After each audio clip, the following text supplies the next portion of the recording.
What's up, YouTube? Welcome back to my channel. How you guys doing? If you guys are brand new here and you guys don't know what we do, don't worry, I'm gonna break it down for you guys. We talk about the most scariest and creepiest videos on the net, on the web. That's gonna make us question everything. Seekers, sit back. Let's do what we do best, Seekers. Say it with me, y'all. Y'all know what we do. Seek the truth. All right, guys, let's talk about the GATE program. Well, I don't really talk about it. The number one reason, folks, is I was an art kid, not a smart kid. So there's tons of other creators out there that talk about these programs, and we're actually in them. But gifted and talented was not exactly something I was in. But I don't know if y'all knew this, but you could take art all the way through high school. There's an art for it at the end. The only thing that I was pulled out of class for back in the day was speech therapy, because I couldn't say shit. And the funny thing about that is there's still words that I don't use because I can't say them right. So I definitely wasn't in gifted and talented. But I personally do believe it wasn't just for education. It was to identify children with unusual high intelligence, pattern recognition, creativity, and psychological traits that they could use later. And what I mean by use later is a three-letter agency, military intelligence, or just secret government research projects in general. And there is real historical evidence that government programs were made to study intelligence and behavior and psychic phenomena during the Cold War era, so why wasn't it happening in the 80s and 90s? And kids claimed that they were pulled from class for unusual activities, abstract thinking exercises, or just one-on-one evaluations that felt secretive when they shouldn't have been. Well, I guess I was pulled out of class back in the day for a scoliosis test too, not just speech therapy. Bro, all those freaking memories, man, just came flooded back to me, man. I forgot about it, but now when he started mentioning those, the special groups that they used to, I guess, like you said, put the smart artistic kids, artistic, kids in. I remember that, but it wasn't called GATE for us. It was called something else. I forgot, but I definitely remember like a group of kids being selected, and they would, I guess, take this different class, man, because they were, I guess, the top of the top. That's crazy, bro. I never knew when I was a kid why they would always take, I guess, the smarter kids and I guess put them in a separate group from us. But there we go. I've made multiple videos talking about how vast and ruthless the Amazon rainforest is, but did you know there is a population of around 30 million people who live in this same forest? A big portion of this population can be attributed to a city named Manaus, stationed right along the Amazon River. You can't even get here from the rest of Brazil by driving. But there is another population of around 2 million people living deep in the Amazon rainforest that are completely indigenous and separated from the rest of society. For the tribes out there that are completely isolated and uncontacted, they probably look at a lot of our devices like planes, drones, and whatever else we use to observe them and think that we are aliens. But for the tribes that we have contacted and communicate with, they've told us on multiple occasions that there is a giant creature lurking deep within the Amazon rainforest that does not match the description of any animal we know of today. What do you think they're talking about?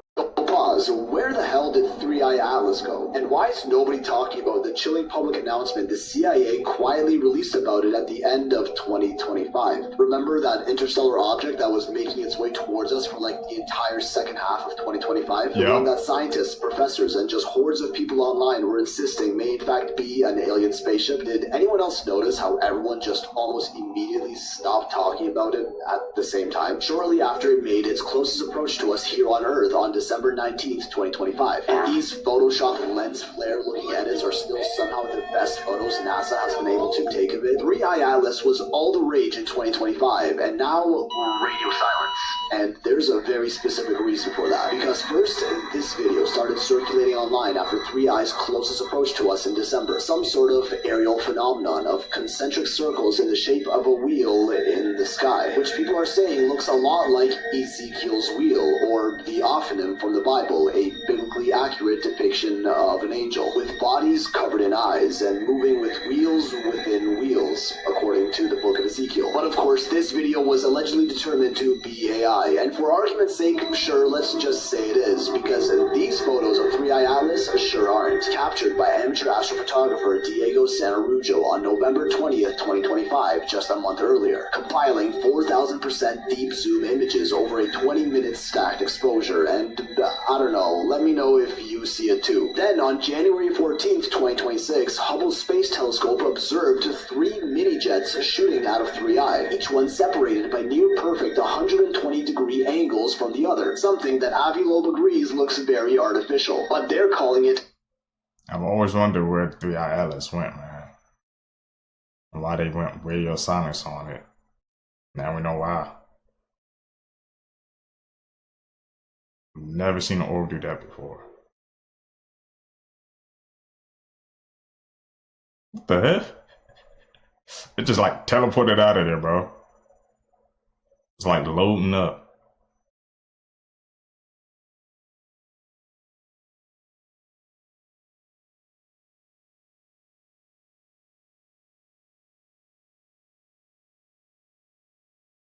I'm gone. Teleport.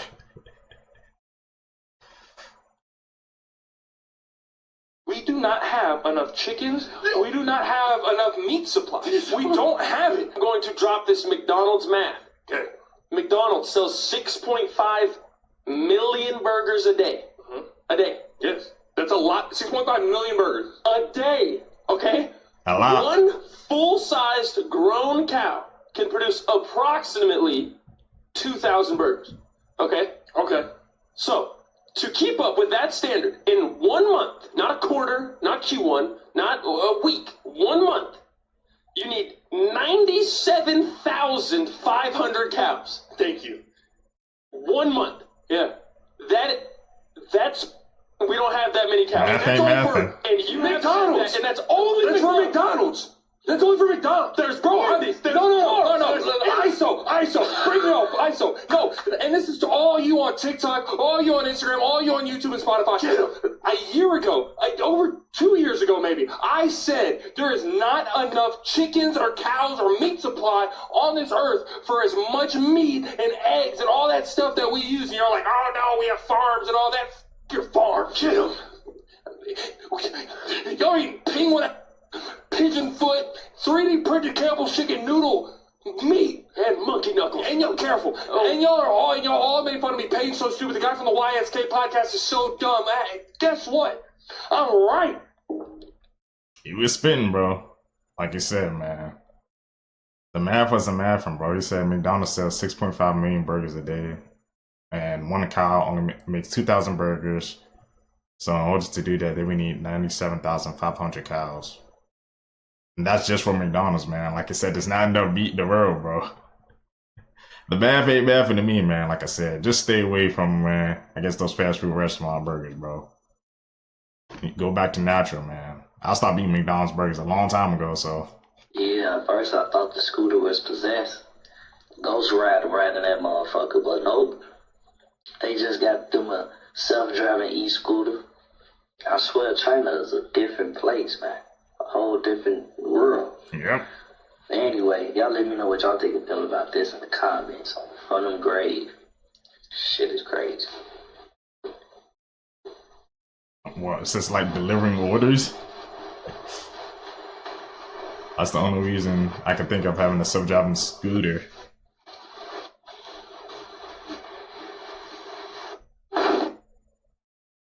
And of course it's in China, man. 1783 right there. People in the air. That's a World's Fair right there.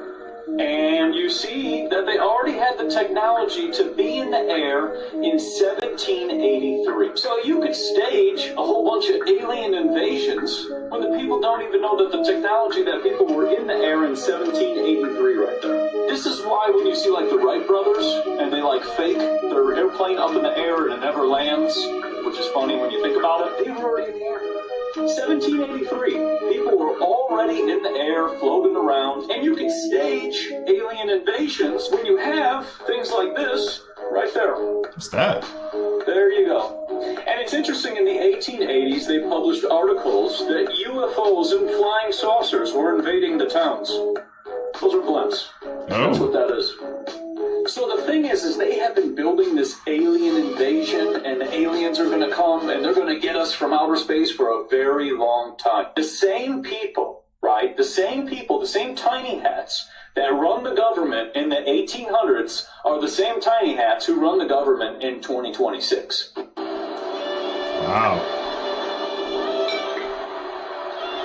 All these birds dropping off, man. Is that the Earth like sending a message? When they locked this internet up, ain't nobody streaming nothing. Streaming was created for real-time editing. The reason we're all into streaming, the reason why they took the hard drive out of the Apple TV, the reason why they don't want you with content is because they want to be able to alter content. So if you're streaming, it's on their server, not yours. You don't own it. You don't even have it. That's why they sell a computer now. The fastest computer out right now, and the hard drive is tiny. Why you only give me 128 gigabytes? And then if you want more, you got to pay thousands of dollars. Absolutely. Why are they doing that? Because they want it in the cloud. Because two things happens if it's in the cloud. One, they have it, and the other thing is they learn it. Metatron don't know. He's not omniscient. He's not like God or whatever. This demon spirit has to learn. So our voices, our images, dude, it's us. We're all cyborgs. There's a digital version of all of us in the hands of the enemy. He's created it from our uploads. He's showing all your birthdays, showing everything you do. He learned it. How else would the devil be omnipresent? He wants to be like God. The internet makes him omnipresent. Physical media, man, it's the way to go. Always, bro. Like I said, have you guys noticed, man, like when you're watching the show on streaming, like how they cut a scene or they change the music, something like that, and you was like, I'm not crazy, right? Like they try to put like a Mandela effect on you, bro. Like I said, changing these scenes, man, on the streaming, so it's not the original, not the OG, man. That's why you gotta keep a hard copy, bro. I'm trying to tell you, Seekers, man. Keep those discs, man. Vehicle mode. There we go. She's gonna transform. Come down. This is one of the most advanced robots in the world. I'm sitting in it. Come look. Hatch closed. So it can pick up very gently, or it can actually crush objects. And then if I could have it back. I want one, bro. Thank you. What do you think? I need one, bro. That's what I think. Lasers, microwaves, and other directed energy weapon systems will be deployed to defend against illegal drone flights around 5 U.S. military bases, but that's just the tip. Start off with the Odin counter-UAS laser. It says right here, the Navy recently designated DESL as the official schoolhouse for the Optical Dazzling Interdictor Navy, aka Odin, 7 of which sit on Navy ships. Forces will build the fleet's knowledge base on that system specifically, and directed energy more broadly, while also enabling sailors to earn a new laser weapon system operator Navy enlisted classification, the NSWC PhD Spearhead. Interdictor, you say? What an interesting name to use. This is an Interdictor class Star Destroyer from Star Wars. Can you guess who uses it? Anyways, DESL, perched on the oceanfront at Naval Base Ventura County, Point Mugu in California, is the Navy's only facility for testing directed energy in a maritime environment, offering line of sight to the Point Mugu Sea Range and access to sea, air, and land targets. Odin's dazzling laser is designed to blind the sensors of unmanned aerial systems. The system also offers powerful intelligence, surveillance, and reconnaissance features, such as cameras and a telescope, allowing operators to see farther and capture footage of adversaries in high detail and resolution. Don't get me wrong, it sounds dope, until you think of the bigger picture. I'm just saying, I would like an apology from anyone that denied the existence of these systems. So basically, I've got a grid of pixels on this tiny little display, and I'm running what's called cellular automata, which is basically a set of rules which tell each pixel when to turn on or to turn off. So like whether it has 5 lit neighbors out of a possible 8, that might tell it to turn off or to turn on. And by varying these rules, you get lots of different cool patterns and textures. It's kind of crazy how organic some of them look. Like this little cell that we can see moving around here. And it's totally hypnotic just to watch them evolve.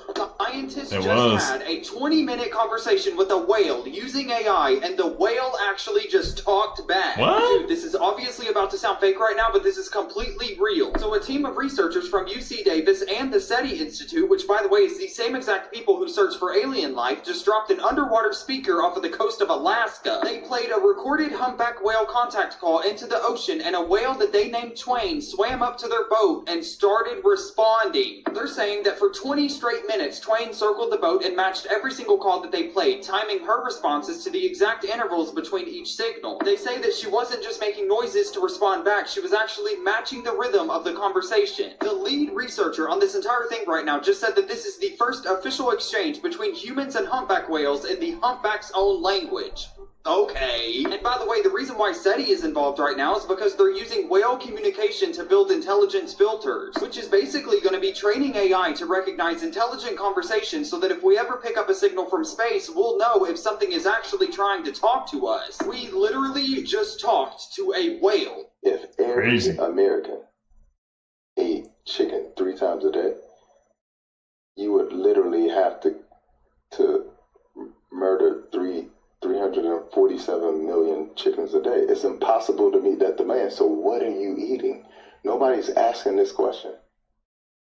And so the reason why I'm sort of going in this direction, I'm not trying not to answer your question, but I want people to understand where we're at food-wise. Yeah. Because if you don't understand where we're at food-wise, if you don't understand that what you're currently eating probably 90% chance isn't real at all. Okay, lettuce, I've seen even watermelon be flimsy, like to the point where you can bend it like this, okay? Where do you get real food? My biggest advice to people, especially between now and 2030, you better start growing your own food. Yep. You better start growing your own food. See, because how many of you guys, man, have your own garden, bro? I gotta start one, man. Like I said, we don't know where our food source is coming from nowadays, man. The math ain't mathing, bro. It ain't adding up. Where all these chickens and cows, beef and coming from, man? Where's it coming from?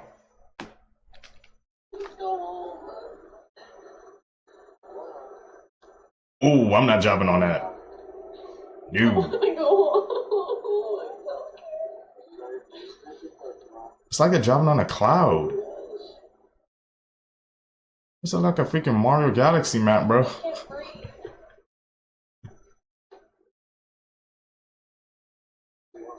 I don't like it anymore. Where are their footsteps? Hike up there? Oh my gosh, I can't do this. I want to go home. I want to go home. Where are they at? Can you just turn around? No, we're not far off the mountain. Okay. That's not the parking lot, right? Okay. It's just up here. Okay, almost there. You see it? Almost there. What the hell? Damn. He drove that whole way? How did moon photos appear in newspapers the very next morning if Apollo astronauts were nearly 250,000 miles away, if signals had to travel space, oceans, labs, and printing presses? How did everything line up overnight? And if this was the greatest journey ever, why did the pictures feel instantly ordinary? In 1969, photos weren't texts. Cameras used film. Film had to be handled, processed, selected, captioned, transmitted, edited, laid out, printed, bundled, and delivered. That's darkrooms, chemicals, drying racks, scanners, cables, editors, deadlines, and massive printing machines. Yet headlines showed clear lunar images the very next day. No delays, no developing soon, just done. So here's the pause. Maybe the tech was incredible. Or maybe the story we imagined skips steps. Questioning the timeline doesn't attack science. It checks the workflow. When you slow it down, you notice how many human hands and machines were required, all working perfectly with zero margin for error across continents, overnight. Think about radio rooms, buzzing antennas, turning oceans crossed by undersea cables, film labs, glowing red editors, racing clocks, presses shaking buildings at dawn. Now ask, was every image sent live, or were some prepared earlier? Were newspapers reacting or receiving? On a flat, level world, short paths and centralized control feel simpler. On a spinning globe with vast distances, the speed feels almost magical. Picture forklifts, moving paper rolls, ink tanks, filling clocks on newsroom walls, hitting midnight delivery trucks, warming engines, kids on bikes tossing papers at sunrise. All of that happened fast. So fast that it raises eyebrows, not fists. When systems move that smoothly, it usually means rehearsal. Live events are messy. Rehearsed ones are clean. That doesn't prove anything, but it invites curiosity. Why do we remember the triumph, yet forget the process? Just breaking it down for us, man. Like I said, could they already have the pictures already, man? Like I said, I just found out, watching these clips to get up shit with you guys, man, that NASA has a damn own studio, so maybe they already took those pictures in the studio and had it already ready, bro. That's my theory.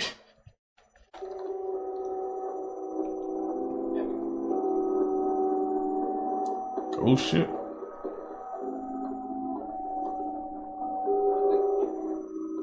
In the Arctic?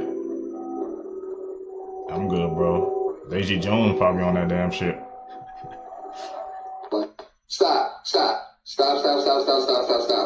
Alright, I quit. Look at me. He just wanted to call his daughter downstairs for dinner. Nothing felt wrong at first until he stepped into the hallway and suddenly froze. Standing in her doorway was a little girl in a nun outfit, completely still, like she was waiting for him. Then slowly she turned her head, and that's when it hit him. That was his daughter, but something was off. Her face didn't look human anymore. Pale skin, dark, unnatural shadows, like someone painted a face over hers. He took a step back. And she started walking toward him, slow, steady. He kept calling her name, telling her to stop, but she didn't react at all, like she couldn't hear him. And then he noticed it behind her, standing way too close, was something else. Same height, same shape, but wrong completely, still almost blending into her like a shadow that wasn't supposed to exist. His voice started shaking. He kept yelling for her to stop, but she just kept getting closer step by step, and right before she reached him, the video cuts. No explanation, no ending, just one question. Was that really his daughter or something, wearing her face? Listen to I don't know. Pay attention to these rocks.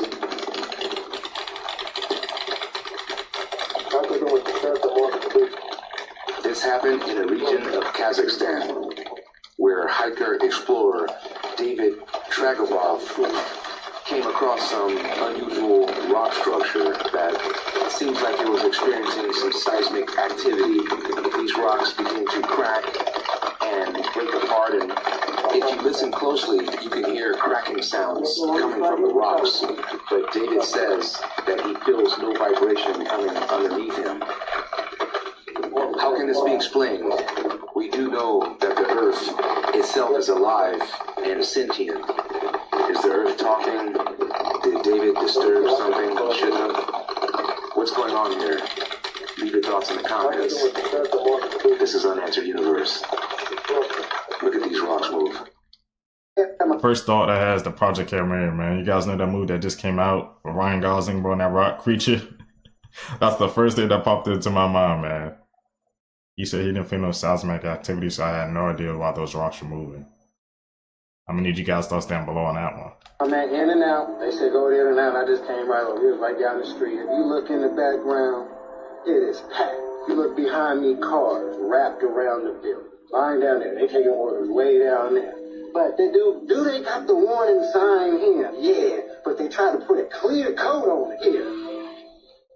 Boom, there go warning. You see they got a clear coat. Certain foods are better than sold or served here can exposure to chemicals including acrylamide and many fried or baked goods and mercury and fish, which are known to the state of California to cause cancer or birth defects or other reproductive harm. Can y'all see it? You gotta go right here to see it. Bam! See how they try to put the clear coat acrylic on it? Uh-huh. That's weird. I never seen that sign before in and Out. I never been. Reptilian Hey, lineage. the Royals. Now, King. Wow. He was impeccably dressed, and I went, you're very well dressed. He went, no, you're very well dressed. And I went, you've got marvellous shoes. He went, actually, you've got marvellous shoes. And I went, they're red. And he went, but yours are red. And I went, how long have you had yours? And he said, 35 years. No. 35 years. He had his shoes for 35 years. You'd think as a king you'd be able to, Yeah, exactly. You got a new pair of shoes. I'm going to need the people who know what this guy's really talking about to go crazy in the comment section, because otherwise it's going to sound like I'm talking absolute gibberish for me to get this bypassed. Let's just say there's a bunch of very rich and powerful people who are part of a club. They don't wear Louboutins, but the favourite colour of their shoes are red. I'll leave it there. But ask yourself, why would the king of a country have a pair of shoes that old? We're talking about a man who wears millions of pounds on his head top. Talk about putting it right in front of our faces. Red Shoe Club. I watched these cuts together with you guys, man. That's how I learned. Group of powerful people, man. Kind of got. He said he had those shoes for 35 years. And the fact that the actors ran too. Matt Smith, that's his name. I know him from House of the Dragon. Oh yeah. They both in the club, bro. What the hell? The orca is tweaking out, bro. He just did the flight reaction emote.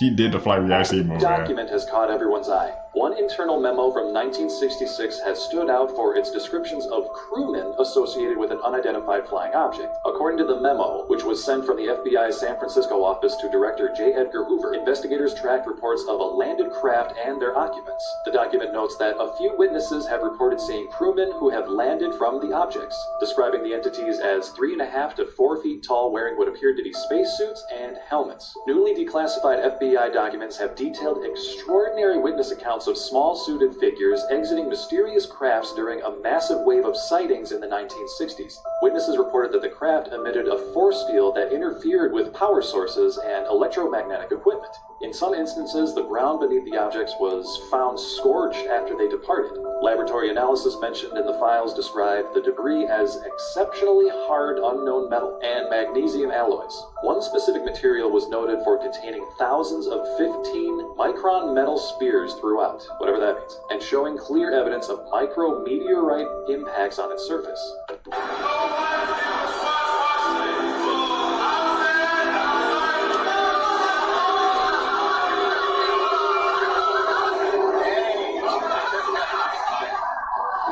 Those swatches, man. What happened to inflation? I thought people didn't got it.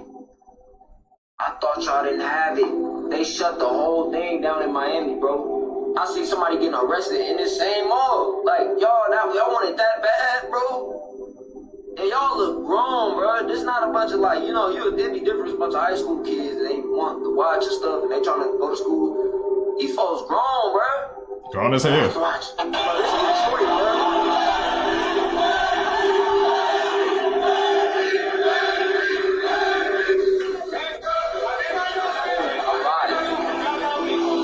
Bro done got hassled and rassled and tangled up. It ain't never been this serious. It's like a social event. Y'all just want to be outside, bro. Y'all just want to be somewhere. Man, go home. Those swatches, man, were crazy, bro. I've already seen clips of people, man, as soon as they got the swatch, bro. One guy, he sold it for damn near like 2 bands, bro. Or like 500, 2 bands. He made like an instant profit. That's crazy, man. I remember when people thought they was about to drop like the watches, but they cut their swatches now, so. Can you guys imagine? $500 APs, man. People are about to go crazy. Real-life Black Mirror episode, AI is cloning musicians, suing them, and winning. Here's the story. So the artist is Murphy Campbell, and this company cloned her voice, made fake versions of her songs, uploaded them to streaming platforms, all without her knowing. And here's the best part. Used the copyright system to file claims against the original videos that they trained off of, and won. So Murphy's losing money on her own music to a fake version of herself. And I think Murphy actually said it best, where she's in this weird limbo state where she's telling robots to take down music that other robots made. And here's the thing, it starts with musicians, but it's not about the music. It's about your voice, your skills, your value. Everything that makes you irreplaceable. There's now a system that can copy it, claim it, and get paid for it. But try doing it to them, right? Try copying a corporation. Try taking what they built and calling it yours, because that's illegal. It's funny how that works. Yeah. They say that day 0 is coming to Cuba. meaning that Cuba is most likely going to fall very soon because they have no way of getting resources. And it's crazy because I seen a video of Donald Trump talking about how Cuba is going to change, and I thought they were going to uplift Cuba, but no, y'all, they have no resources, and it's going to shut down pretty soon. Alert in Cuba. Day zero in my country. That's what's coming from March 15th on. Basically, the message is that the country is running out of fuel. No gas for the cars, no power for the plants, and then national blackout. Honestly, it's not hard to believe. Look at my life right now. I only had 5 hours of power every single day. I barely have any running water. There is a severe crisis with transportation, and even the food is not moving because of the fuel. The government is not saying this officially yet because they want to avoid panic and more protests, but we're feeling it. When the gas hits zero, everything stops. No lights, no water, no way to move. This is the reality starting March 15th. There's a massive shit that's currently taking place on the planet. Because even Cuba looks like it's spending time. You haven't seen Cuba before? But I'm thinking about how, like, it's a civil warfare. It's like America doing this to bro. And then they'd rather go help other countries than rather help the people in their own country. Bro, you see what I'm saying? But this is the game coming to an end, bro. This is the game. But let me know down in the comments below, man. The shit this year. Going into surgery to try to fix a condition, but you actually come out looking much worse. Well, that's exactly what happened to 29-year-old Kayla Cannon. She was born with congenital ptosis, which is basically a condition where your eyes droop, and she wanted to fix this problem, so she went to a specialist, and then she came out looking like this. Kayla decided to get this procedure done with Dr. Harvey Chip Cole, who's located in Atlanta. This doctor made a ton of mistakes during this procedure, one of them being removing half of her eyelids, which caused a lot of tightness and left her looking like this. After the botched surgery, Kayla had a serious infection and could barely close her eyes because of how tight they were. And she had to undergo 7 additional surgeries to correct the damage, and she was left with these permanent scars. Kayla's devastated because she feels like she went through this procedure only to look worse than what she did, and this is the first time that this doctor did something like this. This is another patient who was also botched, and she came out right after Kayla spoke out about this doctor, and the crazy thing about this is that he is still practicing. How is he still practicing after two botched surgeries, bro?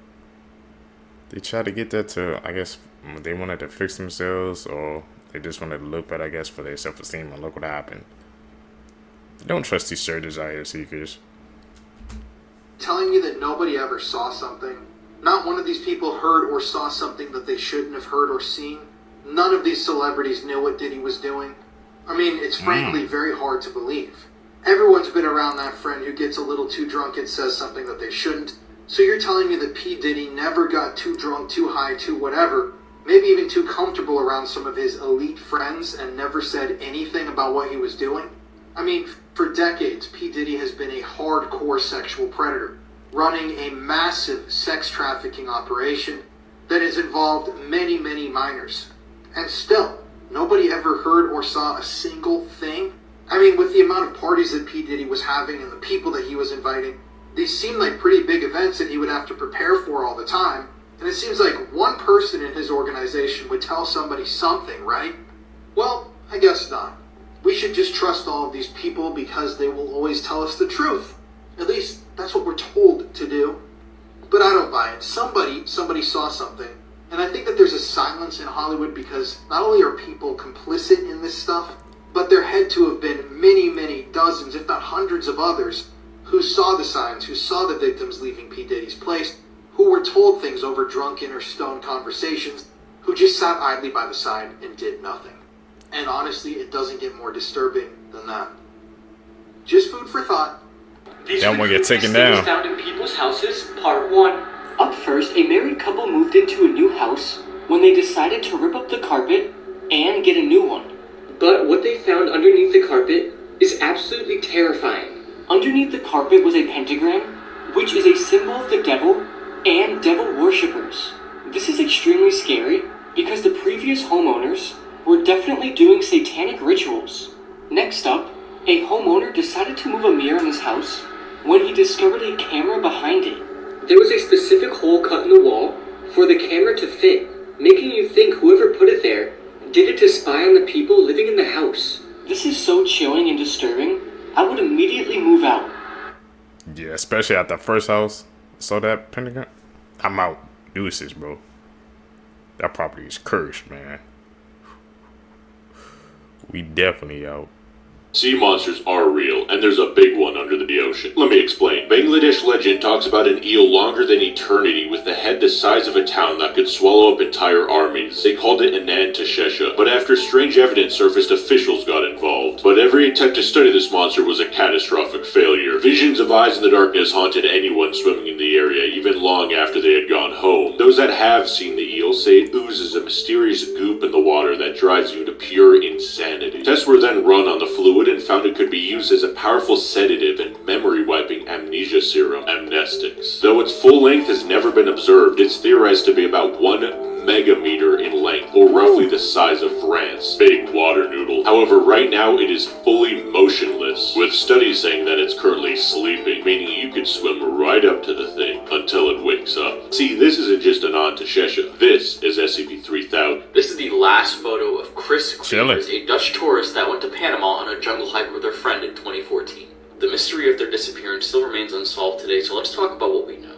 So this photo was taken on April 1st, 2014. When the parents of Lisanne Froon, the friend that came with her, and Chris Creamer's parents stopped receiving updates, they got worried and traveled to Panama to find their daughters. They were accompanied by police when they arrived on April 6th, and they scoured the forest for 10 days trying to find their daughters. Now, after about 10 weeks or 2.5 months, a woman turned in a blue backpack belonging to Froon. It had a camera and a phone in it. Creamer's phone was turned on intermittently between April 5th and 11th with the incorrect pin being entered. Froon's phone died on April 4th. What they found in the photographs was disturbing. 90 flash photographs were taken intermittently between 1 and 4 a.m. One of the last photos had Creamer's hair with blood all over it, and it was a photo of the back of her head. 2 months after the back were turned in, they discovered some bones. They found a pelvis bone and a foot bone, and upon analysis, it belonged to Froon and Creamer. It's even weirder, upon all of the bones and the findings they found, there are no discernible marks of trauma or any marks on their bones at all. So it's still a mystery on how they might have died. And it still remains unsolved 10 years later today. Froon's bones appear to have skin on it still, and then Creamer's bones appear to have been bleached. Because of the cleanliness of this scene, I don't think an animal got to them. That was my initial thought on reading this story. I think somebody who does this a lot got to them. Because somebody did this very swift and clean, and they really left no evidence to be found. This story is one of those cases that keep me up at night. Let me know what you guys think about this case in the comment section below, and as always, these videos are for informational purposes only. Here are some I'll news keep me up you at night. actually want to hear. Alright, firstly, Spain has pre-approved a law that gives pets equal rights as humans. So by law, if you see a pet on the street, you have to treat them the same way as a child. Next, do you all remember the Success Kid meme? Well, from this meme going viral, this young boy was actually able to pay for his father's kidney transplant that was over $100,000. Now, believe it or not, but archaeologists actually found the real tomb of Santa Claus. And yeah, it might not be the Santa Claus you're thinking of, but the original one. His coffin was found under a Turkish church. Moving on, Portugal has made it illegal for bosses to contact employers after work hours. When is this going to go global? Finally, the dodo bird went extinct in the 17th century. However, after a DNA breakthrough, scientists say this bird could come back to life in the next couple of years. I'm kind of iffy about the last one, especially with the dodo bird. When you mess with the ecosystem like that, you don't know how that can affect everything else, man. It went extinct. Just let it lie. I don't like when they be messing with the laws of nature. Just a cigarette and it cannot be that bad. Honey, don't you love me and you know it makes me sad. Just a cigarette like you always used to do. I was different then, I don't need them to be cool. Weird I remember facts you Chris did not Wallace know one. about. In 1981, 3 young men found the murdered body of a woman laying in a roadside ditch in Ohio. She was known as the Buckskin Girl because of the poncho she'd been wearing, but police struggled to identify her for decades. That was until 37 years later, in 2018, when DNA analysis identified her as hitchhiker Marcia King. Her mother had still been living in the same house, with the same phone number, never giving up hope that her daughter may return home one day. Marcia's murder remains unsolved, but the case is still open. In a form of doping known as boosting, wheelchair athletes with spinal injuries will sometimes intentionally injure themselves. Below the waist, they cause their bodies to respond by raising blood pressure, thus enhancing their performance. Techniques include clamping down on a catheter to overfill the bladder, breaking toe bones, and administering electric shocks to the legs, feet, and testicles. Boosting has been completely banned by the International Paralympic Committee since 1994. This is the story of the Silent Man. Interesting. In 2014, a 51-year-old man in the UK named David Hampson decided to stand in the middle of a busy road and block the traffic. The incident was then reported and police officers arrived at the scene to see what was going on. But when they tried to talk to David to get him to move, he wouldn't say a word and just stood there, so they arrested him. From his arrest to when he was brought to court, David still remained completely silent and wouldn't even talk to his lawyer. Although since no one knew his motives and he hadn't actually hurt anyone, David was let go soon afterwards. But all he did was just go back to that same street and stand there, silent, once again. And he committed this same crime over and over again for the next 7 years, never saying a word to anyone. Even though he was jailed multiple times, every time he was released, he would just go back to that same street and do the exact same thing. All the doctors who had tried to help David failed because he refused to speak to them. And it was reported that the only time anyone had ever heard him speak was when he was giving food and water, and he said thanks. Finally, in 2020, David was given 3.5 years in prison for his actions, and is still yet to speak to anyone on why he did it. Why was he silent, bro? Why was he not talking? That's the real question we need to be asking. He got 3 Here are the creepiest things kids have ever said. And before I tell you these, I feel like I'm obliged to say, I'm so sorry. First up, we've got Monster Under the Bed. One night, a young girl couldn't sleep because apparently there was something under her bed. When her parents came into the room to say go back to sleep because there's nothing under her bed, she replied with, I know. He's behind you now. Like, I'm sorry. Next up, a 4-year-old girl was found in the bathroom by her mum with all of her Barbies. But she was making them float face down in the bath. When the mum asked what she was doing, she replied with, the man in the wardrobe told me if I didn't do it, it would be my turn to swim face down. Next up, a 3-year-old boy was softly singing in a room while colouring in a picture. His mum actually stopped to listen because she'd never heard the song before. When she asked where he learnt it, he said the lady in my bedroom sang it to me. And finally, a 5-year-old asked his mum when he was going to be 23. His mum said in 18 years' time, and he replied with, well, I hope I don't die again, as that was how old I was the last time I went to heaven. Tell me which story made you go, what the fuck the most? And share this with friends, just creep them out because you're a good person. Now everyone with me. Elon! The last one for sure. Blew my 5 mind. days ago, these two girls made a TikTok saying they found a dead body in the morning. But the thing is, they weren't lying. 2 girls from Texas, aged 17 and 16, made a Snapchat of them stealing jewelry off of the dead body of a man they found in a drainage ditch. In the video, Bethany Martin, the 17-year-old, took the necklace off of the man's corpse and gave it to her friend who was recording. The younger teen told police that she put the medallion on her own gold necklace because it matched her fashion style. Both girls have been charged with theft to a human corpse, and police believe the man's death was a suicide. If y'all saw that, why would you take the duty seekers? You gotta call that in and report, man. Why do people just think about themselves, man? This world nowadays is just unbelievable to think about. True horrifying story, part 30. This story took place in Medina, Saudi Arabia in the year 2001. And the person who said this story is Dr. Yasser Qadhi. He's someone that is known in the community of the Islamic Da'iyas. There are exorcists from all religions, Muslims, Christians, and Jewish. And their job is to perform an exorcism session on a person who is possessed by a demon or a jinn. When Dr. Yasser was a student, he studied in Medina. There was a known exorcist that practiced ruqya for many years, and Dr. Yasser wanted to learn from him. Back at the dorm of the Islamic college, there was a student that is a fresh convert, just recently converted to Islam. He barely knows anything about the religion. Small bits of the Quran, does not know the ahadith, and doesn't know the big scholars in Islam. One day, the students were reading Quran out loud back at the dorm, and this new convert student starts to scream and roll on the ground. They knew he was possessed, so they called Dr. Yasser. Now remember, Dr. Yasser was still a student back then. He was not an expert in exorcism.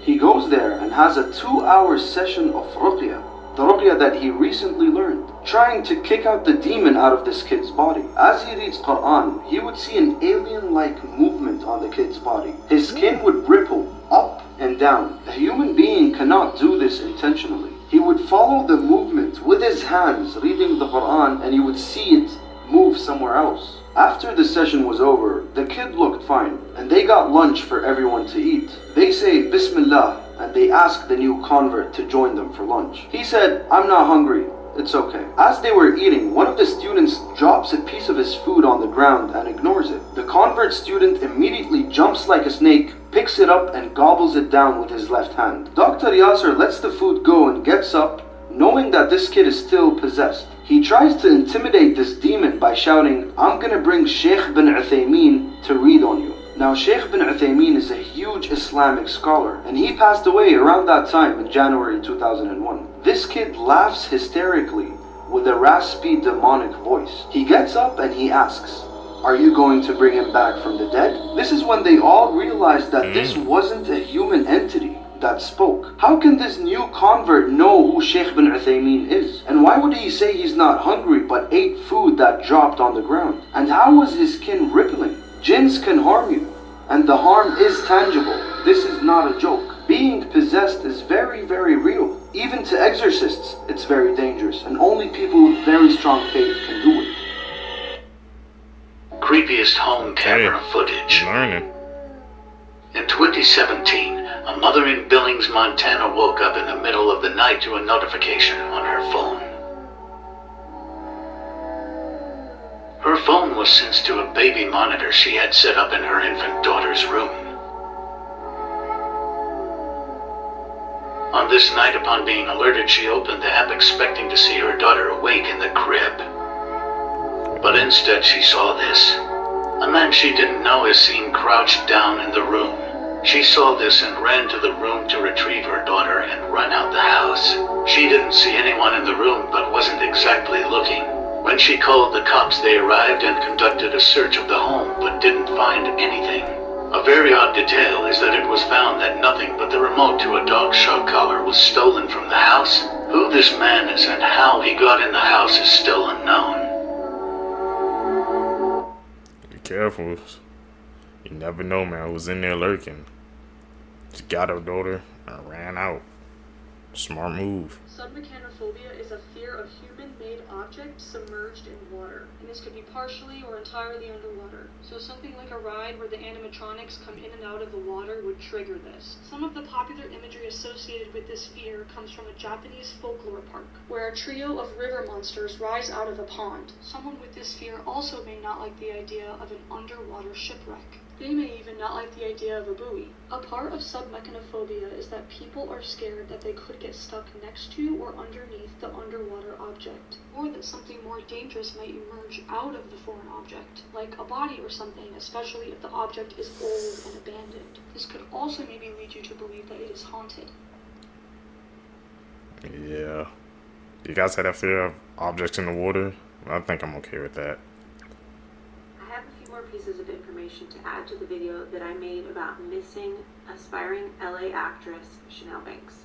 This is coming up on your For You page and you don't know what I'm talking about. Go watch the video, but also here's the synopsis. 36-year-old Chanel Banks has been missing since before Halloween. Her cousin is looking for her. Her husband has not been very cooperative. He says he tracked her AirPods to Texas. Police went to Texas. They found someone who says they are Chanel.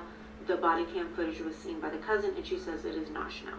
Anyways, the cousin has made a GoFundMe. I think it is for private investigative services and also for the cost of living and eating and stuff while she is in LA, because she does not live in LA. But in the description of this GoFundMe, there's some other information that I thought was important to go over. So it does say their last contact with her was October 30. However, 2 welfare checks were performed on November 7th and 2 more on November 8th. I don't know what triggered those welfare checks, but keep that date in mind, November 7th.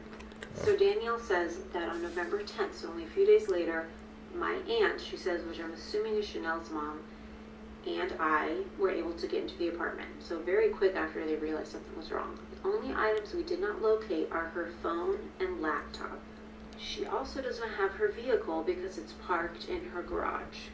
Now, at the very bottom here, it says, we noticed on November 10th, that is when they arrived. November 10th, they noticed that her husband had a busted lip and marks and scratches on his neck and arms. Police were called on November 10th and they took pictures of his injuries, which he did not have 2 days ago when police did the last welfare check. The husband says she does not want to be found. She will reach out when she's ready. He claims he doesn't know where she is. He says he hasn't seen or heard from her since November 7th. Remember, that was when the first welfare check was called in.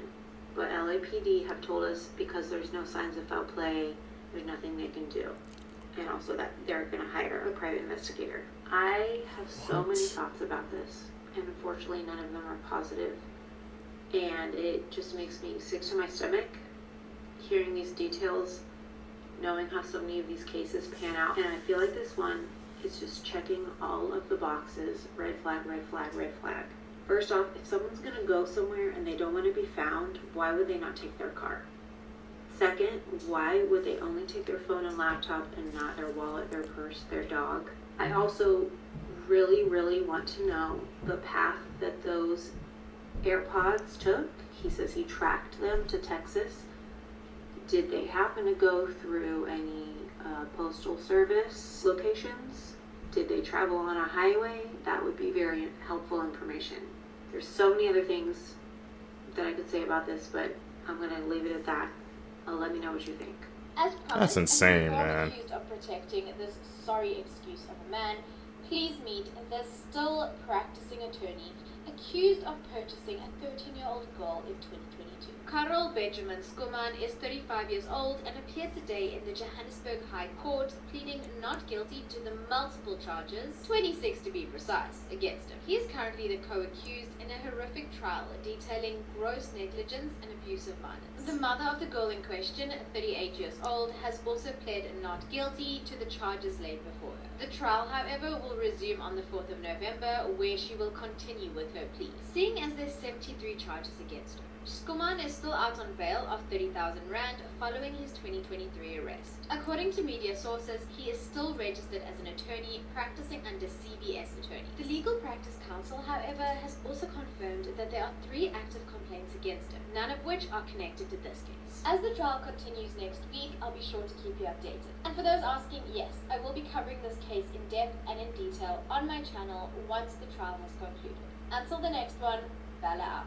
The popular girls at school befriended this quiet, nerdy girl who ended up unaliving them. Christine Paula was diagnosed with alopecia, so she was bald and had to wear wigs. She also had to wear these really thick glasses, so her appearance made her the target of relentless bullying. She even had to change schools and started attending Clear Lake High School, where the bullying continued. 2 of the more popular girls in school, Rachel and Tiffany, noticed that Christine was being bullied and befriended her. And they gave her one of those early 2000 movie style makeovers, you know, when they take off the nerdy girl's glasses and realize she was beautiful all alone. The makeover was so drastic that Christine was voted Miss Irresistible by her classmates, the same ones that were just bullying her. Christine, Rachel, and Tiffany were best friends. They did everything together, but unfortunately Rachel and Tiffany were a year older than Christine, so when they graduated, Christine was back to not really having any other friends. So she kind of fell into the wrong crowd. It was also around the same time that Christine started dating 21-year-old Chris Snyder. The two had a really toxic relationship and started abusing hard substances together. And Tiffany and Rachel did not like their friend's new boyfriend. They weren't into hard substances. They would occasionally be at parties where lettuce would be floating around, but the stuff that Christine and Chris were doing was much harder. So on July 18th, 2003, 17-year-old Christine and 21-year-old Chris planned to go to Tiffany's house just to steal some lettuce, but instead started shooting at everyone that was in the house. The couple fired at least 40 rounds, unaliving Rachel, Tiffany, Tiffany's boyfriend Marcus, and his cousin Dee. And this massacre would go unsolved for years, until an anonymous tip came in that led the investigators to the names Chris Snyder and Christine Paula. And no one wanted to believe that Christine could be involved in any way. I mean, she was supposed to be Tiffany and Rachel's best friend. Like, it didn't make any sense, but it was sadly true. Christine was found and brought into custody at a motel that she was hiding out at that was filled with hundreds of needles, and she was sentenced to life in prison. Chris Snyder was never able to be brought to justice because he unalived himself when he found out that the police were finally after him. Christine never apologized or gave any motive to why she unalived her best friends, even though Tiffany and Rachel were the first people to ever show her any kindness. Now it's widely believed that she was just bitterly jealous of them because of how effortlessly beautiful and popular they were. Let me know all of your thoughts, theories, questions, and case suggestions in the comments. This is jealousy. It drives you to do unspeakable things, man. We witnessed that firsthand. If you have that in your heart, just let it go. Probably one of the most chilling unsolved cases I've ever come across. This is Christine Walters, and in 2008 she was a student at the University of Wisconsin. She was a good student, and she had a very pleasant way about her. It was very easy for Christine to make friends, and she just had this personality that would draw people in. Recently, Christine had started looking into the more spiritual side of things and had started teaching yoga and Pilates and was going to more health store foods and just looking at a more holistic way of taking care of her body, if that makes sense. So in 2008, she decided that she wanted to go spend some time in Portland, Oregon with a few of her friends. She had planned to stay there for 3 weeks and bought a two-way ticket. But towards the end of this trip, Christine decided that she had fallen in love with the area and wanted to stay a little bit longer to explore a little more. Christine was also becoming more and more involved in a group called Green Life Evolutions, and this group has since been disbanded because many people believed it to be a cult. Christine decides to stay on the East Coast, and in September of 2008, she moves to Humboldt County, California. At the beginning of this trip, Christine would call her family frequently, keeping in touch with them often, letting them know what was going on. But as time went on, she would call less and less, and she also wasn't working as much, so this would often lead her to call her family occasionally to get some money. Her dad would even send her $1,000, but this would remain completely untouched in her bank account. A few weeks before Christine disappeared, she called her mother, and allegedly this was a concerning phone call. Like, her mom was really worried about her and asked her to come back, but Christine told her mother that she was going to be just fine and decided to stay longer. Then on November 7th of 2008, Christine takes part in a cleansing ceremony where they all drank ayahuasca-infused tea. For those that don't know, ayahuasca is not a legal substance here in the United States, and it is a hallucinogenic. Christine stays with the group of people who were part of this cleansing ceremony until November 11th of 2008. That's when she leaves Arcata, California, because that's where this all took place. It was in the morning hours of November 11th, 2008 that Christine shows up on a couple's property on their front porch. She has scratches all over her body, and her feet are basically raw from running through the woods all night long. She was covered in blood. But not only that, she was scared and completely nude. Christine was taken to the hospital, and there she told doctors and police that she was running from demons who were chasing her. We'll get into more in part 2. It'll be angels in the sky in Florida. Watch this. Never seen something like this. What are those? There's like tens of thousands of these reflective objects in the air. I thought they were birds at first, but looking closer, it's literally just these reflective objects. Definitely not birds, y'all. What is this? Are they UFOs? Are they angels? Those ain't birds. Somebody let me know in the comments. Stay weird. It's all coming to here, so I'm gonna get out of here. I know it may be hard to believe when people use terminology such as "there's a glitch in the Matrix," but the following video that I'm about to share with you might just be a glitch in the Matrix. 2 moons appeared over Chicago. You heard what I said. 2 moons appeared over Chicago. 2? But that's not the craziest part of the video. 1 moon actually shifts from the right side to the left side. Take a look at the video. There's the two moons right there. Keep an eye on the moon as it shifts. Oh, it shifted. Watch in slow motion. Goes from the right to the left. 4K. That's not normal. When the video begins, there are two moons. The moon on the right shifts over to the left. I have no explanation as to what just happened. Can you explain to me what you think just happened? And if you were in Chicago and witnessed this, hit me up in the comments and let me know what you saw, and share photos, please. And as always, I'd love to hear from you.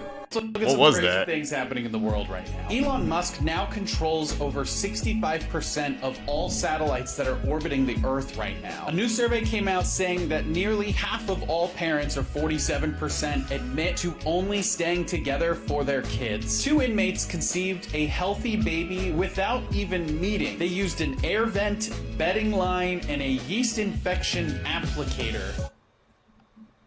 Can't deny that that was creative. An airplane departing Shanghai was delayed 5 hours after an elderly woman tossed coins into the jet engine for good luck.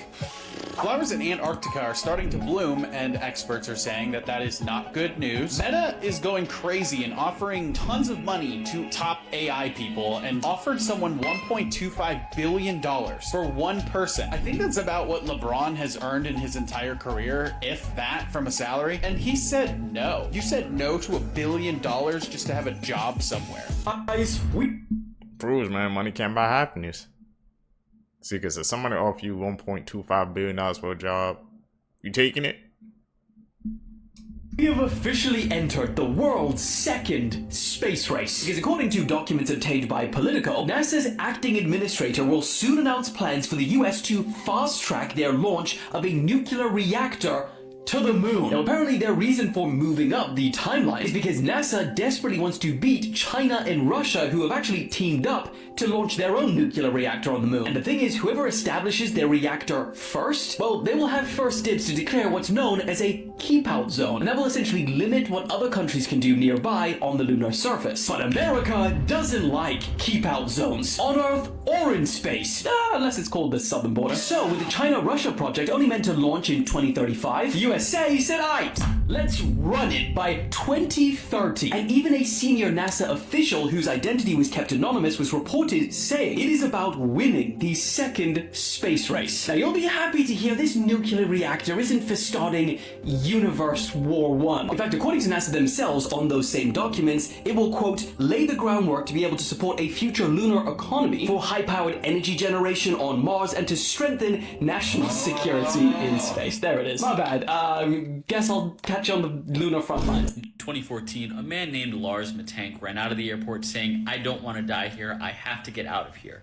He sprinted into the woods, left all his belongings behind, and he was never found again. This happened in 2014, 11 years ago, and nothing has been found. None of his friends or family even heard from him again. He completely disappeared. A few days before he's supposed to fly, he got into a bar fight because of some rivalry going on with some sports teams.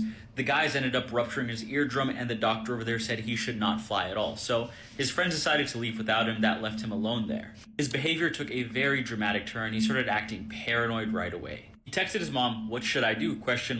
Cancel my credit cards," and then that he's being followed. He also checked into a cheap hotel one night and then left in the middle of the night claiming somebody was trying to kill him. Did the medications the doctor give him, cause him to go under psychosis as a side effect and have hallucinations? Was he just, shook up and had PTSD from that fight he got into at the bar? Or did he know something? We're never gonna know though. Human remains were found near this Bulgarian airport in 2025, so this year. However, they were not identified to be Lars Matank's remains. Like I said, he has never been seen or heard from ever again after this. This was the last known image of him on the surveillance camera footage. What do you guys think happened here? Let me know. Tyson Andrews told us the real reason that Duke Dennis was arrested in San Antonio, Texas, and this is not going to end well for Duke Dennis. So if you guys saw this video of Duke Dennis getting arrested at a mall in San Antonio, Texas, it was from this past weekend when Kai Cenat and the AMP team entered a mall to play a big game of hide and seek, and things went so much more worse than anybody could have ever expected. They rented out the mall to play the game of hide and seek, and after the mall was closed, and in this video you can literally see the cops manhandling Dookie Dennis. A lot of people thought that this was a publicity stunt to promote their video, but this was literally more realer than anything, because Dookie Dennis even had to have a $1,000 bail set on him, and it left people wondering what was he even arrested for. And now Kai Cenat has finally broken his silence, and this is even more insaner than I could have ever expected, as Kai literally broke down in tears on stream. And while Dookie was getting arrested, I was literally sitting upstairs wondering what was going on. Oh my god, let's take a moment to appreciate how good Dookie Dennis looks in this pic. According to the state of San Antonio, it was criminal trespassing and evading arrest. Here's some of the... He keeps calling him Dookie Dennis. I'm about to say, if they rented out the mall, so why did they even arrest Duke? I'm about to say he said Kyle broke down on stream, but I mean he was right there, so obviously he saw it happen. But I don't know why, man, they locked up Duke Dennis, especially if they rented a mall. I don't get the point. Most disturbing things found in food, part 2.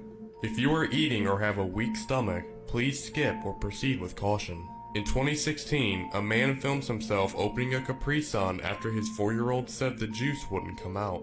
This is what he found. Okay. The 4-year-old was trying to drink it, and this is what it's inside. What is that? Nasty. Well, what is it? Looks like mold.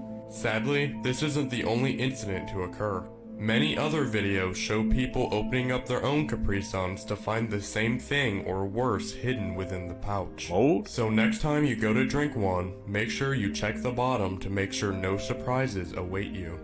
Still behind me is one of the most terrifying photos from any found footage case I've ever come across. There is this place in South Dakota called Deadwood that has a very unsettling urban legend. What used to be this old mining town has this really sinister lore that there is something deep in the woods that is very wrong. According to the story, there is a bunker. Rumors around this circulated in the early 2000s about the dark web being connected to this hidden bunker or this cell, saying that there was some kind of pay-for-play cam feed of torturous things going on inside the bunker. But then in 2010, somebody in the woods of Deadwood claimed to find the opening to the bunker. We only got limited photos, and they described it as kind of like a cell that had been completely cleared out that had 1 to 2 hallways to another room. But the creepy part was the alleged DVD that they found. Turned over to police, there is only 4 seconds of footage on this DVD, which is where this image came from, but look to the background for something else. I find this video hella creepy that got Cynthia Erivo in it. Y'all, I don't know if I'm tripping. I don't know if my eyes are deceiving me. But if it's not, this is the second time I done seen her hands grow on camera, fool.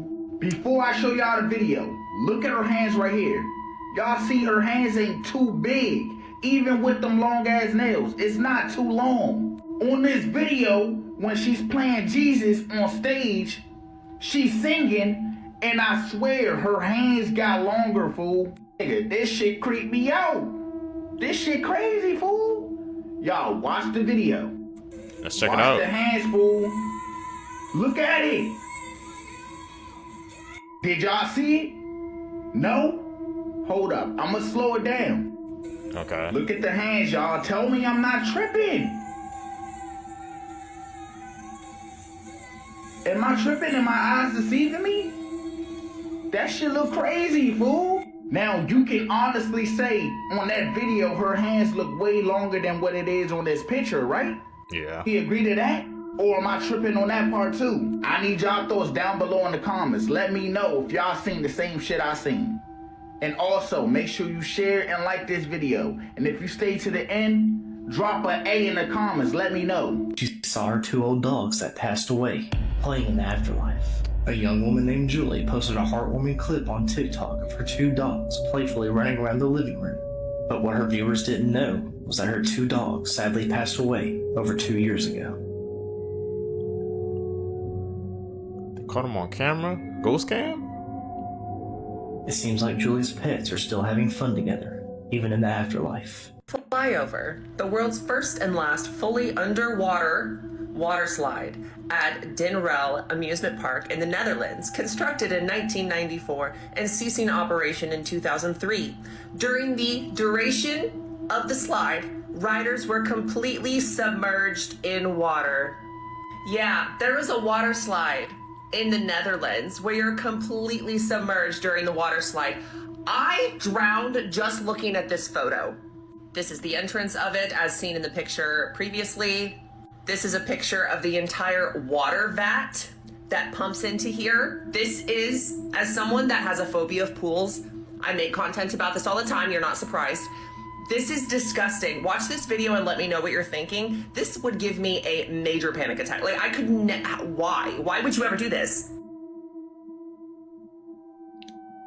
Water slide, but you're completely submerged underwater.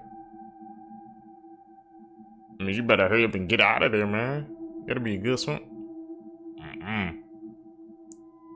In all my time on this planet, I have never saw this many floods happen back to back. So in India, a village just got dismantled from a flood. And they're claiming this flood happened because of a cloudburst. Matter of fact, look at this shit. Okay. Look at this shit right here. Look at how that water is coming down. And when I say the whole town might be gone, the whole town may be gone. Have you ever seen anything like this? And they're saying that happened from something called a cloudburst, which I've never heard of before. So I had to jump down that rabbit hole and see exactly what that was. And let me tell you this, that shit is scary. Matter of fact, look at this. This isn't a harmless drizzle, it's a cloudburst. Whoa. Where the sky dumps thousands of liters of water in seconds. These storms are so powerful they can wipe out roads, destroy houses, and sweep away anything in their path. So from this disaster, they're saying at least 50 people are missing. But it might be more than that. You saw the video, and you saw how all of that water took away all of those houses. Now tell me if you've ever seen anything like that before. Tell me if you've seen a whole village get swept away before. I'll wait. And again, this is another flood to add on the floods that just happened. What's going on? What is God trying to say? I'm out. I don't know. Interesting. I can't remember what he talked about in the last time I was here, but I think the game Pac-Man is about the moon. That's a good theory. I love it. I think it's about the moon. If you study Pac-Man when he closes his mouth, what does it look like? Exactly like the moon. What does it do? There are old beliefs that the moon is an energy eater, a soul eater, and that the theory is that, you know, when you die, you go into this light and basically you see all your dead relatives, but they're really archons trying to convince you to come back into it because we're kind of batteries for this reality. Wow. Right? Okay. So if you study Pac-Man, what does Pac-Man do? He's eating Eat the ghosts. Dots that look like stars, right? Run away from ghosts. The dot, and he runs away from ghosts, but when he eats that one dot, what does he do? He eats the ghost, and what happens to the ghost? They get reborn. Interesting. I'm all in on this. This is great. This is so funny. All these video games have very esoteric meanings to it. I think Super Mario is basically man, like the study of man, like the journey of man. Man, you know, if you study Donkey Kong, he shows up. His whole job is like to keep his chick and get the job done. So he saves her. He does the job. Now he gets a promotion. He's outside. He eats some mushrooms. Next thing you know, he's in Super Mario Kart, and all things are possible. Did Nicolas Cage build a cursed pyramid tomb in order to break a voodoo curse? In 2007, he bought one of the most haunted homes in America, the LaLaurie Mansion in New Orleans. Yes, Kathy Bates' character, Delphine LaLaurie from American Horror Story, that girl. Madame Delphine LaLaurie enslaved and tortured hundreds of people in the 1800s. This home is drenched in blood, history, and supernatural lore. And Nicolas Cage thought it would be a great place to buy and write a horror novel in. But almost immediately after buying it, things started to go wrong. He started having very intense nightmares. He was hearing whispers in the house. He said that he was feeling like he was being watched. And then in 2009, there was a foreclosure and he lost the mansion, but he also lost all these other properties. He lost $6.8 million worth of properties. People believe that because he bought that house, he then got cursed, and that's why he lost all those other properties. Now here's where it gets wild. There was a psychic that he met with who told him that the curse could only be broken if he was buried near the voodoo queen Marie Laveau. Except she was buried in a cemetery that was completely full, like they had no space. But since Nicolas Cage is Nicolas Cage, he talked to the curse and they made room for this 9-foot tall white pyramid tomb. And it's just a couple feet from Laveau. It has this Latin phrase on it that means everything from one. He was also advised to put that on his tomb. It's almost like he was begging the afterlife for mercy. After that, everything started to look up again in his life. Let me know if you think he was cursed and follow for more. See, I never get the point of when people trying to buy like Chris just Chris House and stuff like that. It's just like, it's too much bad energy to even mess around with. It ain't worth the risk, man. It's a crazy theory, though. See one of these hanging from someone's bag, run. Oh, sorry, I meant these. Turns out they might be kinda demonic, so this is everything you need to know about the Labubu demon theory in 1 minute. These collectible toys called Labubus have been going crazy viral after a few celebrities were seen hanging them off their purses, and so everyone wanted one. They are these weird stuffed creatures with sharp teeth, evil grins, and angry-looking eyes that can also be red. Not suspicious at all, right? Then many people came out online saying weird shit started happening right after they bought theirs. Stories of objects moving around their house, waking up with scratches, getting sick, and experiencing chest pains. One girl claimed she saw the eyes change color and this smile get wider. Another got in a car accident shortly after buying one. Either way, everyone just felt a creepy, unsettling presence around these toys for some reason. Well, now similarities are being drawn between the name Labubu and a demonic deity from Babylonian mythology called Pazuzu, who's known as the King of the Demons, and is often depicted with animal features, sharp teeth, a grinning smile, and long ears. Looks familiar, and people got so spooked they started burning theirs and throwing them out of fear. And of course, Simpsons already called it over 7 years ago in an episode where Homer buys a literal Pazuzu toy for Maggie and she gets possessed. Celebrities endorsing behavior with weird demonic undertones marketed towards the youth has disturbingly become just another Tuesday in the 21st century. I do not claim any of this negative energy, and don't worry, neither do you. Most annoying. I don't claim that energy either. Horace Mann. He invented school. Henry Fischel. What do you mean? He invented exams. Wow. Ethan Zuckerman. He invented pop-up ads. That was not good, bro. Hate those. Isaac Newton. He invented mathematics. Adam Smith. What do you mean? He invented taxes. Oh, come on, man. Imagine the world with no taxes, bro. Levi Hutchins. He invented alarm clocks.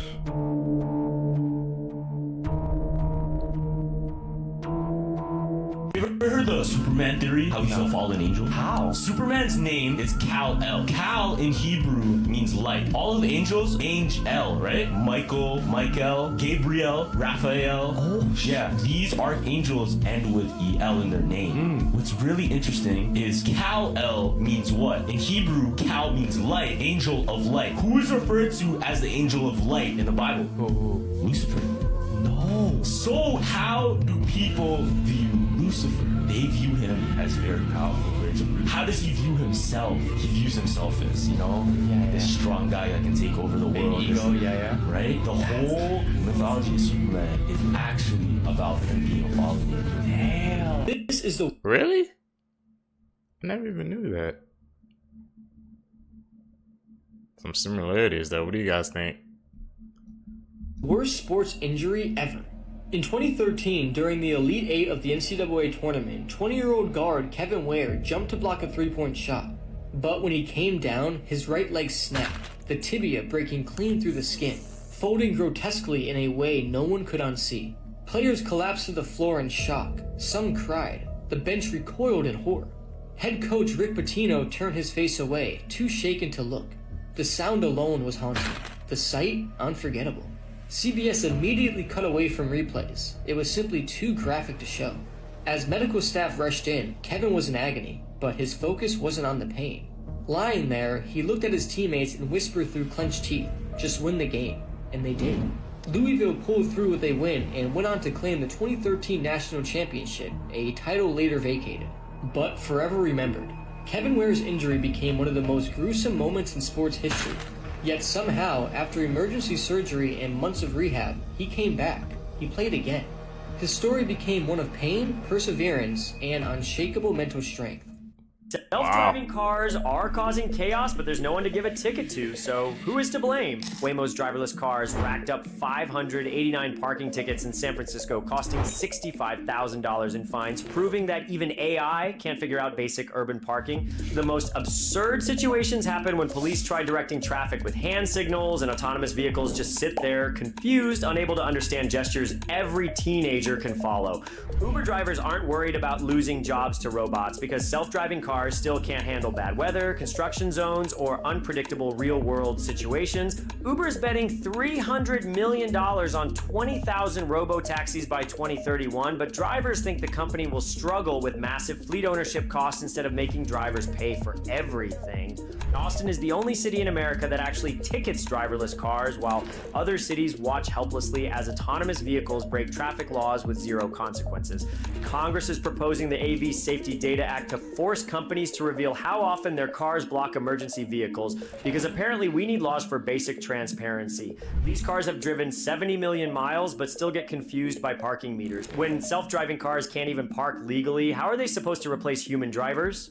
This is real footage of Lori Shaver walking down the aisle to marry her new husband after murdering and burying her previous husband in her backyard. This all started in 2015 when 36-year-old Michael Shaver mysteriously disappeared in Florida. His friends and family immediately became worried, but his wife Lori claimed that he abandoned her and the kids and that he wanted to start a new life. However, Michael's friends and family tried to get in touch with him but could never reach him. Eventually, Michael messaged his close friends and family and asked to be left alone. Then, not even a year later, Lori meets a man named Travis Filmer. They quickly got married and they had this beautiful ceremony with both their friends and family in Lori's backyard, which was this huge 5-acre property. At this point, 3 years go by since anyone's heard anything from Michael, and no one has filed a missing persons report. It wasn't until one day his close friend noticed that Michael was uploading very strange photos on Facebook, and he felt like something was off, so he asked police if they could go to his house where he lived with Lori and do a welfare check. The officer went to the backyard, which again was this huge 5-acre property, and described having this weird feeling. He said that Lori's demeanor was completely calm, like she had nothing to hide, and then he notices a cement slab with the outline of what appeared to be a human body. They quickly got a search warrant and they began digging in the backyard, and it wasn't long until they found Michael's body buried under the cement, which turns out was actually poured with the help of Lori's new husband. Her new husband testified and said that he had no idea that Michael's body was laying there and believed the story that Lori was telling everyone. So this entire time, Lori was the one logging into Michael's Facebook and uploading all these strange photos and responding to his friends and family pretending to be him. Now, things get even crazier because when Lori was arrested, she pled not guilty, and her defense tried to pin everything on her 7-year-old daughter, claiming that she shot her father while trying to defend her mother. The jury was not convinced, and Lori was convicted of second-degree murder and was sentenced to life in prison. Your body actually is. Talk about First off, 10% of people can touch their nose with their tongue, including me.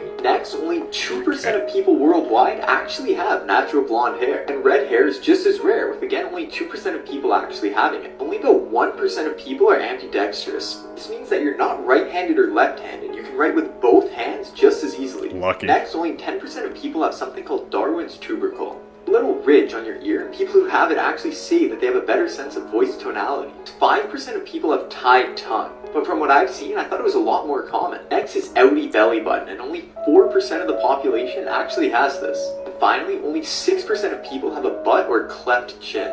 And make sure you follow for more.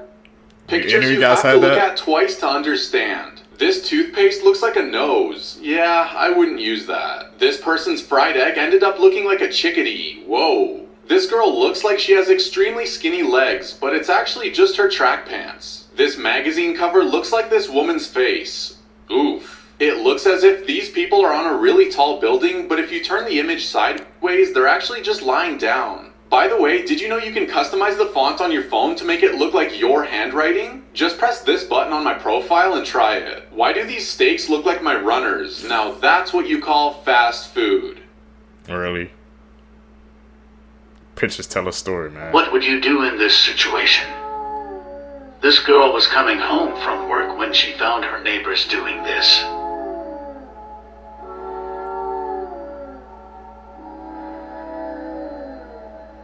I don't know if I to visit Mexico. What are they doing? Why? Bro, they have the scariest urban legends. For real? Yeah, they got La Chuza, which is a shape-shifting witch that looks like an owl and is 7 feet tall with the face of a woman. And you're not supposed to go outside if you hear whistling in your window. What else? Oh, and La Llorona. She usually stays near bodies of water. She wears a white gown, long hair, and she's always crying for her children that she actually drowned.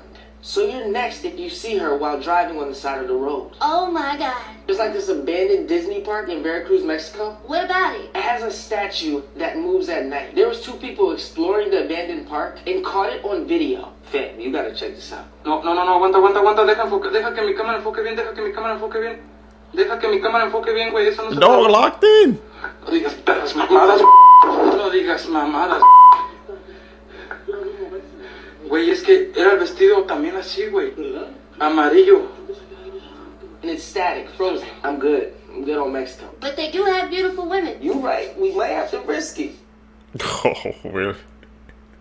Well, Kid Visa, the dog was locked in, man, watching the clips, bro. Even the dog, man, is seeking the This truth, is too. the ugliest woman in the whole world. That is the sad, unofficial title this woman received in the 1900s. Her name is Mary Ann Bevan, and this is her story. She was born in London in 1874 to a middle-class family, and in 1894 she became a nurse. She married Thomas Bevan in 1903, but only 3 years later she was struck by a rare disease that doctors didn't know much about. The hormonal disease is known as acromegaly, which affects the bones. This causes the bones to grow 2 to 3 times more than normal, and usually only affects the hands and feet. But her case was severe, and it affected her whole body. As you can tell by the photos, her appearance changed drastically in just a few years. Her husband, although confused about what was happening to his wife, stuck by her side until he tragically died of a stroke in 1914, and she was left to raise 4 children alone. Her disease even caused her to lose her job, but she was determined to do what she had to for her children. She was forced by her predicament to join a contest which was the ugliest woman in the world, where she won first prize. The media would pay her small amounts to take photos and write horror stories about her. Honestly, she should have won Best Mother in the World award for doing all this for her children. Due to all the media attention, she was actually invited to work at the Dreamland Circus on Coney Island in 1920. For 13 years, she worked in the freak show business, suffering being called a monster, a freak,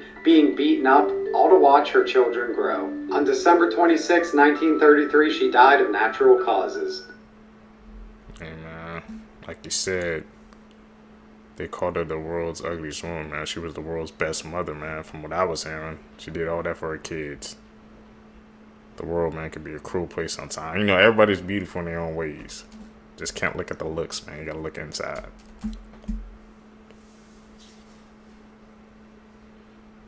How rare is your body? Less than 6% of people can vibrate their eyes. I didn't even know that was possible. 33% of people have an astigmatism. This makes lights look blurry and fuzzy, just like this photo. And 60% of people can make a roaring noise with their jaw. They can control a muscle that most people can't. And 14% of people don't have a palmaris longus. And that's the muscle that sticks out like this when you flex your hand. And only 33% of people can whistle. I can you? And less than 3% of people have an X on both of their palms. Go look at your palms right now. Do you have them? It's said to be a sign of strong character. And only 11% of people have naturally curly hair. Is this you? Scary things hidden in photos. Yeah, me.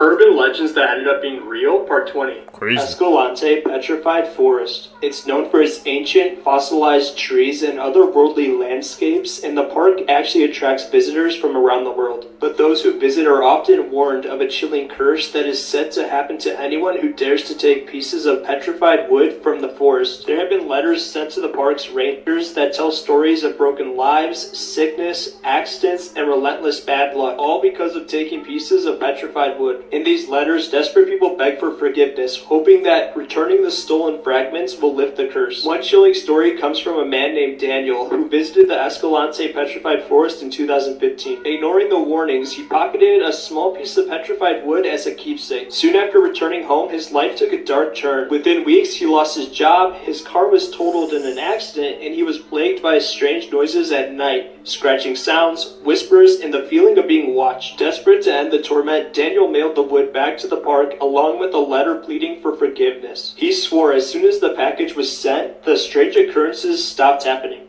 This teen and her Don't take that boyfriend wood. murdered her father because he didn't approve of their relationship. 16-year-old Sierra Halseth and 18-year-old Aaron Guerrero started dating in June 2020 to December 2020 until Sierra's father found out that the two wanted to run away to LA, so he told Sierra to stop seeing Aaron. Obviously, Sierra and Aaron were not too happy about this, and on April 2021, the couple decided to murder Sierra's father, Daniel Halseth. On this day, Sierra and Aaron stabbed Daniel 70 times and then left his body in his garage to burn. They then stole Daniel's car and withdrew hundreds of dollars from his bank account. They tried to run away together but then were caught by authorities 4 days later at a train station in Salt Lake City. And what's chilling is the video evidence that police found on Sierra's phone of both of them laughing about murdering Sierra's father. Welcome back to our YouTube channel.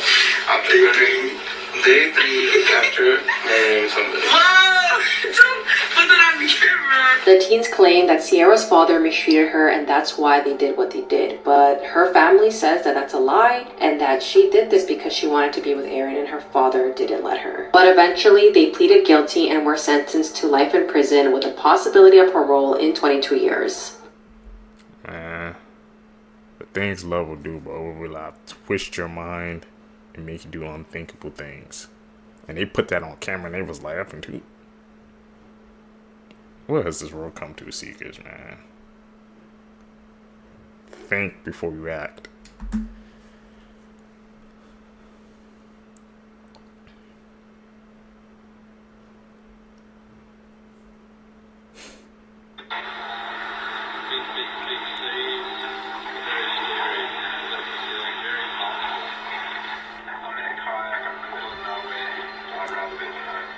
The man you just saw in that video was Andrew McAuley. Before he disappeared, Andrew was a pretty well-known mountaineer and kayaker. In his life, Andrew fell in love with the sport of kayaking, and he became very well known in the sea kayaking community because he would set off solo on his small kayak and travel great distances across the ocean. But his biggest goal in life and challenge was to cross the Tasman Sea. Andrew made his first attempt to cross the Tasman Sea in December of 2006. But he called it off after one night when he discovered that he was having trouble staying warm while sleeping in the kayak overnight. But on January 11th, 2007, he wanted to try again.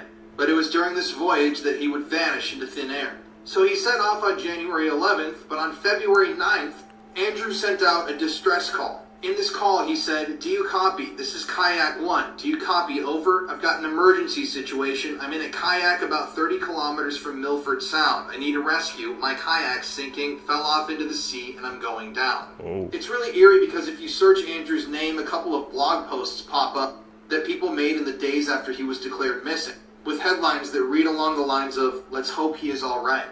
Andrew's partly flooded kayak was discovered on February 10th floating in the sea, but Andrew was never found.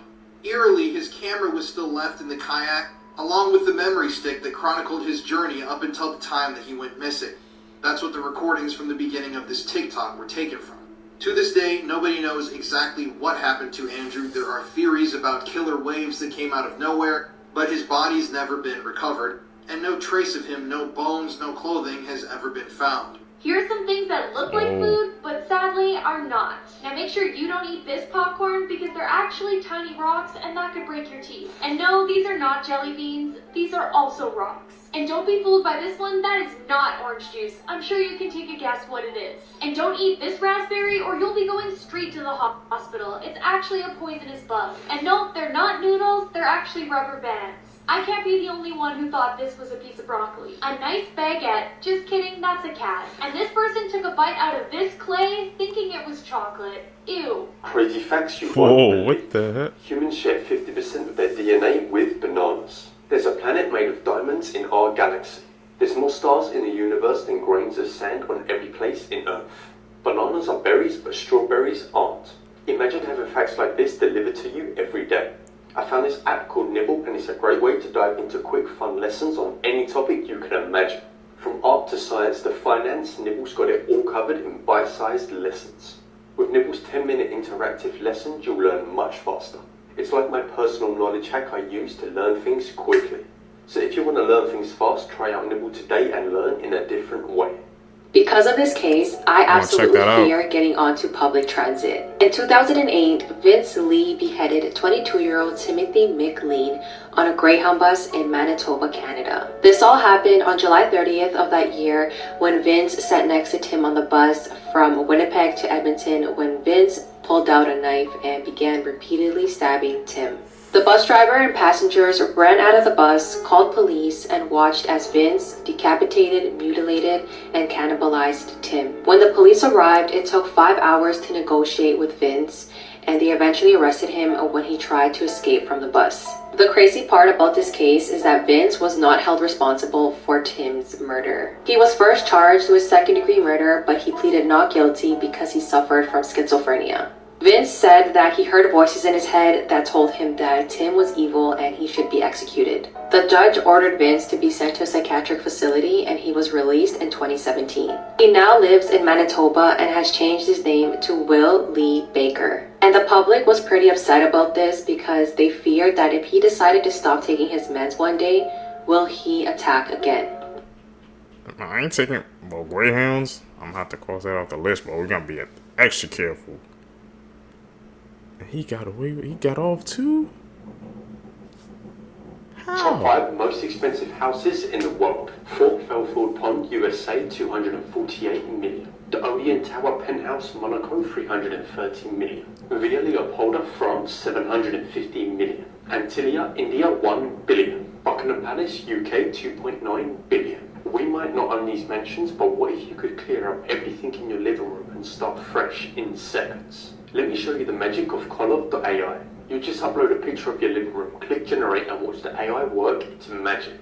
And boom, your room is completely cleared and ready with a fresh and amazing new look. And just like that, in minutes you have a completely transformed space without lifting a single piece of furniture. Perfect for someone who's moving into a new space or home sellers who don't have a budget for a real staging service. Want to see how your home can be transformed? Try Color.ai and try your dream space today. Link in my bio. Worst design fails ever. Okay. Someone didn't want to sell a piece of their land to the city, which is why this road looks like this. This part of the ceiling comes down low and it looks really awkward. I would not want to use this toilet. It's a tight squeeze. Okay, someone literally cut out a huge part of this floor just so the door can open. What is going on here? This side of the gas pump has never been used, probably because there's no room for any car except maybe a motorcycle. Hit the plus for more. That motorcycle one, bro, it's crazy. Why did they?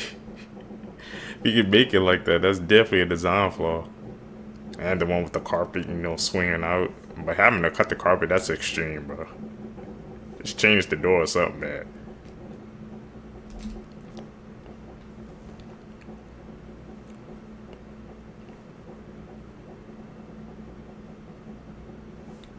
That's an edit. We can see that. And spending $2 billion. Fascinating theories facts that down you below. didn't know. In the 1870s, William Shanks spent 15 years of his life calculating pi to 707 places by hand. However, the last few years were wasted as he made a mistake after the 527th digit. The Nanga Parbat is the only mountain taller than 8,000 meters whose maiden summit was done solo. The climber, Herman Buell, did so by taking methamphetamine and reaching the summit after a 19-hour-long climb from his camp. Paul Stanley of the rock band Kiss was born half-deaf with level 3 microtia, leaving him without an ear canal in his right ear. In 2005, Doug Heckman read the EULA before he installed some PC software. The agreement included a clause offering financial compensation to licensees who actually read the license agreement. He emailed the company, and the company sent him a check for $1,000. 5 facts you didn't know that one day could save your life. If your car ever falls into a body of water, the first thing you have to do is crack open a window or door. If you don't do this, the water pressure on your car will be too great and you'll be effectively boxed inside your car. You'll have to wait for your car to fully fill with water before you can get out. Next, if you're trapped in rubble, do not scream. Screaming will only strain your vocal cords and cause you to lose your voice. What you're going to want to do is grab an object and tap in intervals of 3. Rescuers will pick up on this auditory rhythm, and once you hear them coming closer to you, then you can start screaming and they'll find you. If you see a tornado that looks like it's not moving, it's coming towards you, so you better run. If you ever get into an Uber, always check the child lock. make sure it's set to unlock, because if the child lock is on, you're stuck in the car with no way out. Finally, if you ever fall onto the tracks at a subway station, don't waste your time trying to climb back out. They actually have crawl spaces built into the subway tracks that you can hide in until rescuers come and safely extract you. That Uber fact, man, it just got to me. I think I've gotten to a couple of Ubers and they had the child lock on, and I didn't even think too much about it. Now I'm about to be on my P's and Q's now. Months back, I went to the film festival and I watched a movie that I can't stop thinking about, and the release date is so soon. It's been in my top horror movies of 2024, and I have a little sneak peek, and I can't wait for you guys to see.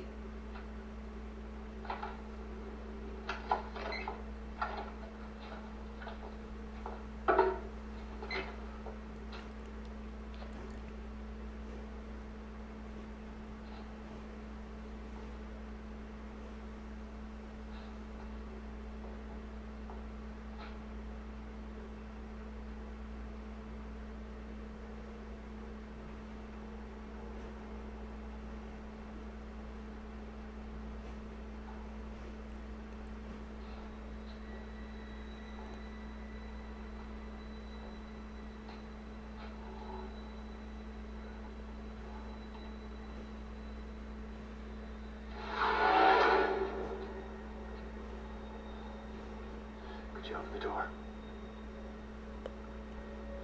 What do you want?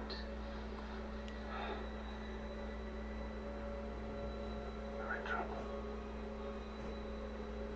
I saw you come out of the house just now. You went to the car to get something. You left this door open behind you. Somebody went inside. What? I saw you go to your car and you left the door open. Somebody slipped inside. They're in there now.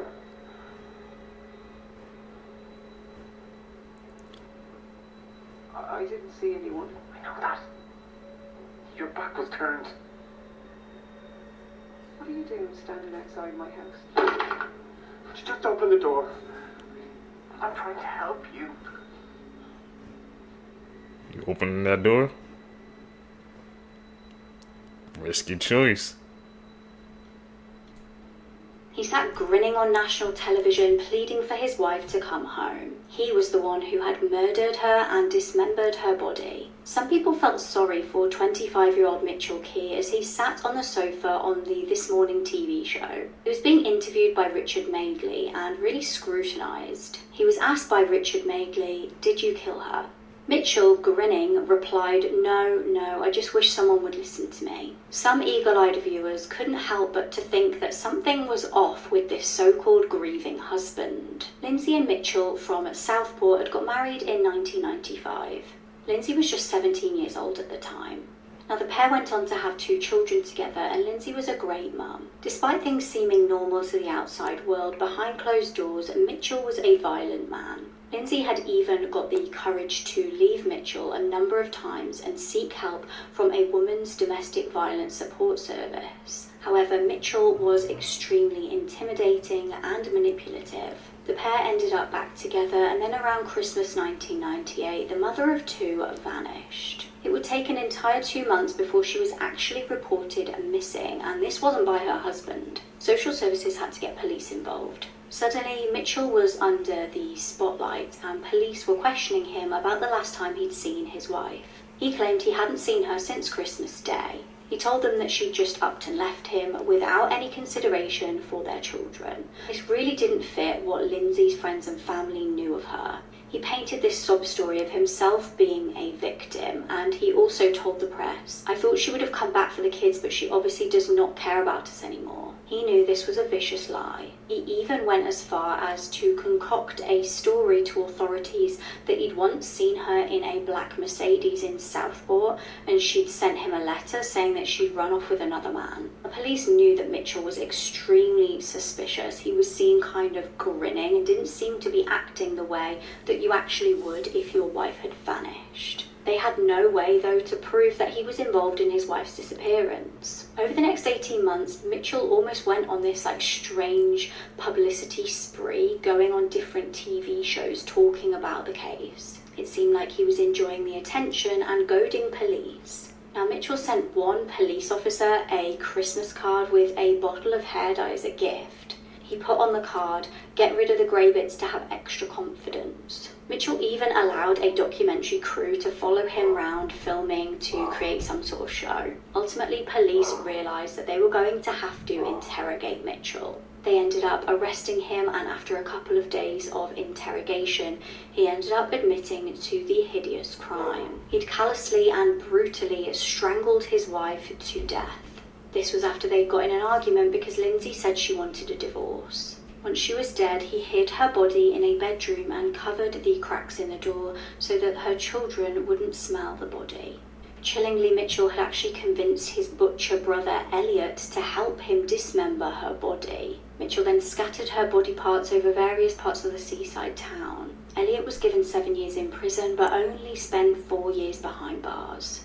Mitchell was given 17 years and has applied for parole numerous times, but this has always been denied. Interesting things today. This graph shows what's called graduation inflation, where you see the dark blue line is the high school graduation rate going up dramatically since the year 2010. But the light blue line is the average SAT score going down at the same time. 1 in 1,000 men over the age of 35 have a visible six-pack. 5 in 100 men in between 30 and 40 are millionaires. So the odds of you either being a man or dating a man that is a millionaire with a six-pack in his 30s is 1 in 20,000. Better odds than the lottery. There was a restaurant owner in Kentucky who intentionally flooded his own restaurant with clean water to protect it from an incoming river flood. That's smart and quick thinking. How is there a shadow here when nothing is in the sky?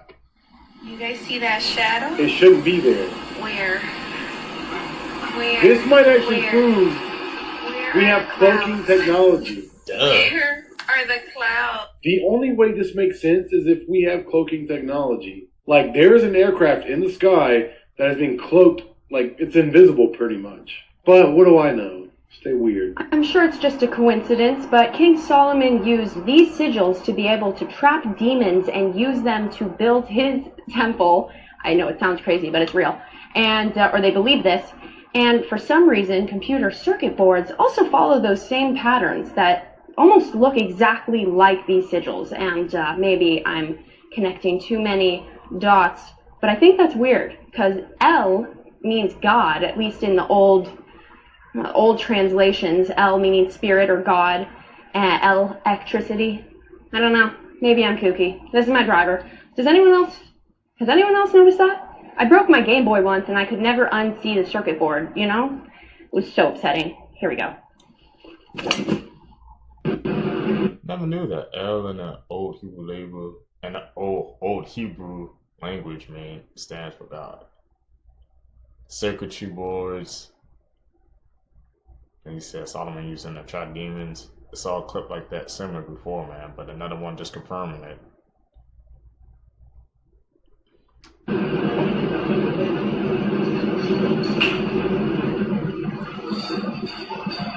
Shapeshifter?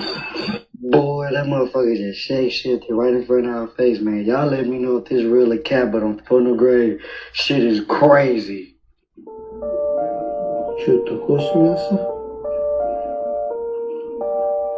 That's definitely a chip.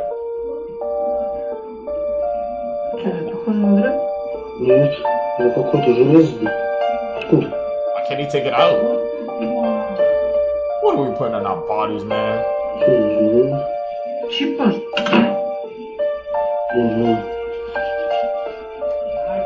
Chip, dog. Chip? Каким чип?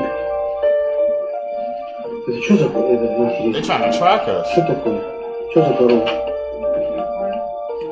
Корова? Это что, мясо? A lot of us are going to die in August. August 12th, 2026, the world will lose gravity for 7 seconds. Who said that? NASA. They're preparing and they won't tell us why. Leaked online, the project's budget is $89 billion. Shoot. And its goal is to survive a 7-second gravitational anomaly expected August 12th, 2026. And expected casualties will be 40 to 60 million people. What? They go on 1 to 2 seconds. Everything not secured will rise. People, vehicles, animals. 3 to 4 seconds in. Objects will continue to rise to 15 to 20 meters up. 5 to 6 seconds in. Panic and chaos will ensue. People hit ceiling. 7 seconds. Gravity returns. And everything falls from the sky. And 40 to 60 million people are dead. Imagine you're pooping, and then it goes back up. Dude, what a cleanup. This is Erica Kirk. Another Erica Kirk. Same exact name, same exact spelling, both political wives, both married to outspoken Republicans. Current Erica is nicknamed Miss Arizona, and the first Erica was nicknamed Madam X. People called the first Erica Kirk Madam X because they say she just kind of showed up out of nowhere. Both have striking blue eyes and blonde hair. They even do their eyeliner the same, and personally, I think they have the same face structure. The first Erica Kirk passed away now, but was from Palm Beach County, Florida, which raises another huge red flag. If you've been following my videos, you know why. I don't want to tell you guys what to think. I'm simply giving you the information. Do you think these are like all coincidences, or is there something else going on here? Oh, it's so cold outside that trees in certain areas are exploding. Literally exploding just like this. Damn. Shit sound like a bomb. Imagine you walking and you just hear boom. What you doing? I know I'm balling, fool. Nigga, I'm running like you saying fool. Yup. But for the ones that don't believe me, look at this video, y'all. Listen.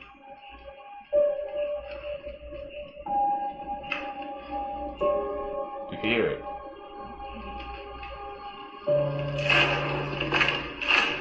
Whoa.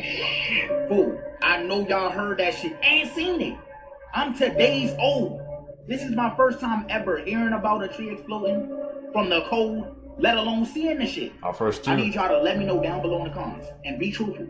Is this y'all first time hearing about this or seeing some shit like this? Because it is for me. I don't know where that video was, but I can only think of it like those trees must not be accustomed to that type of coldness. That's all I can think about. Because if it's trees that's usually in a cold, ain't no way they're gonna explode, right? Y'all let me know y'all thoughts down below in the comments. And if you want to stay updated on all news, any news, make sure you hit that follow button. Bro, have you guys ever seen, I guess now today, bro, have you guys ever seen a tree freaking explode because it was too cold? That was my first time seeing that, man. I think it's because of the storm. I guess it's because of the polar vortex storm that's coming. I guess the trees, man, they're not used to that type of coldness, man. They just boom, bro. It's actually insane, man. Trees exploding because it's too cold. Bro, what else does 2026 got in store for us? The grate off the vent, and his baby brother crawled straight in. He dropped 8 feet down the hole before getting stuck at the bottom. Now, their mom was in the other room and had no idea what happened until the toddler came in yelling, "Baby in." He showed her the open vent, and she realized her baby was inside. Rescuers tried to reach him, but he was in too deep, so an officer crawled under the house, pushing the baby up the shaft and back into his mother's arms. And after that, she screwed the grate shut. If you guys know this or not, but Russia has received the biggest snowstorm it's ever gotten in over 124 years. Now, I live in Canada. I've been seeing a lot of snow, but nothing like this. It's really making me wonder what is going on. Is all of this natural, just God's plan, or is something much deeper and much more sinister going on here? You guys know I've been exposing the fake snow here in Canada. When you try to burn it, it just burns black. It doesn't melt. It smells like plastic. So I really think that Canada's doing the same thing as maybe Russia, but I'm not 100% sure. If anyone is in Russia and wants to try this, let me know. My intuition's really just telling me that none of this is natural, that something else is going on here. Weather manipulation, possibly from other countries, because they can do that. We are always at war with these specific countries because they don't have Rothschild central banks and all this stuff. So maybe, just maybe, this is what's happening. And it's leaving no fingerprints attached. That's the whole plan. Look up HAARP, look up geoengineering, look up chemtrails, all this stuff. That's what's causing these weather events.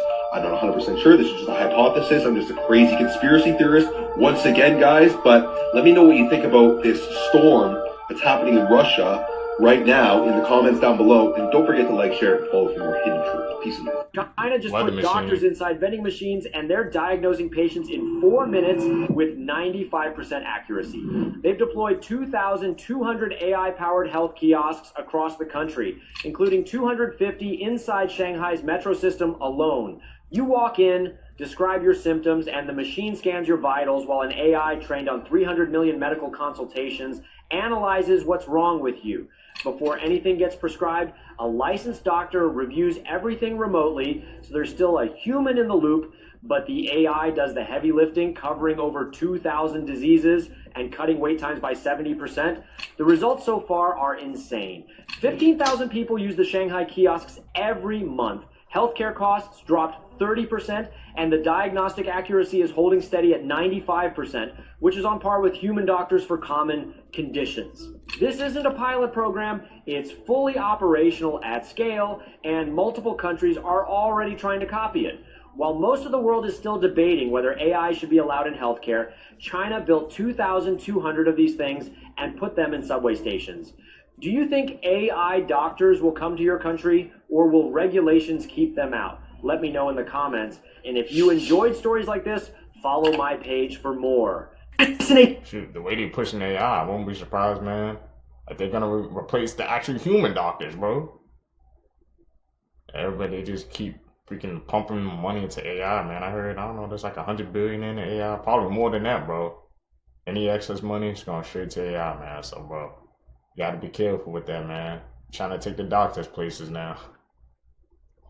Research shows that the human Y chromosome, which essentially makes men, is slowly disappearing. And scientists are now divided on what this could mean for the future of the male species. See, when you look at the DNA structure in men and women, females have 2 X chromosomes, while males have an X and a Y. But research has shown, and excuse the pun, the human male's Y chromosome seems to be battling with the old pesky shrinkage. Some experts suggest that the Y chromosome will completely leave our DNA in roughly 5 million years. Now, due to the lack of men in the world, there would be major fertility problems leading to human extinction. But at the same time, not the worst era to be around as a man, though. However, other researchers believe that this isn't going to be a problem at all, stating that we would just simply move over to another chromosome to produce males as other species have done. But the question is, whose Y chromosome has started this process 5 million years too early? I don't know what's going on in Cleveland, Ohio right now.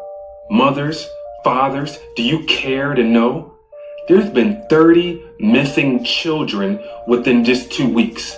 30 missing children. How is it that Ohio has 11.75 million people and no one knows what's going on in Cleveland, Ohio with our children? It's not getting national news. It's not getting any coverage whatsoever. No one's covering anything on this matter except me. I know exactly what's going on with our children. I need you to listen and pay attention. If you're operating at a low vibrational frequency, you're not going to understand what I'm saying. What I'm about to show you is profound. It's going to be unbelievable, but it's the reason why these beings are in my background. Pay attention. I'm about to show you. There's something dark and dangerous happening in Cleveland, Ohio. Nearly 30 children have been reported missing in the area over a 2-week span in May. That's right, about 30 kids vanishing over a 2-week span last month. It's frightening. Between May 2nd and May 16th, 27 people under the age of 18 reported missing, according to Cleveland police. And one local police chief hasn't seen anything like it before. Well, there's peaks and valleys when it comes to missing persons, but this year just seems to be like an extraordinary year. In my 33 years in law enforcement, this just seems like an unusually high number. Law enforcement isn't sure if these kids were trafficked, involved in gang activity, caught up in drugs. Doesn't help that Cleveland is one of the highest crime rates in the nation. The other problem is a lack of photos of many of these missing kids. If you look through Cleveland's missing persons page, you'll see many What color are they? blurbs that say photo not available. These missing children's cases do not make the news unless they're Amber Alert. Now I'm about to show y'all why this is happening. Pay attention. Our children are being abducted and sacrificed to feed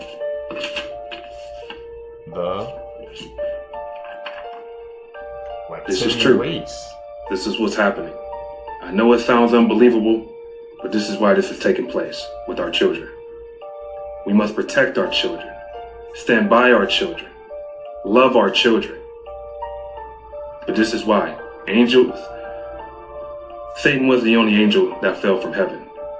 It was a third that fell with it. I love y'all. Protect our children. This thing, man, figuring the reptilian race, that's why those were the missing people, missing children, missing kids be going? Sacrifice?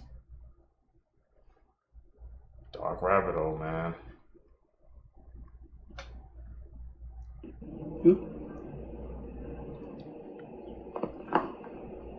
What's that? What's that? I saw something like that when I went back there and walked. Yeah, it's real little. We talking about, I don't know if you saying dimming it out, but it's the only thing up there that look brighter than everything else. Right. That's like, I know I'm not tripping. You ever see that? Okay, I see it now.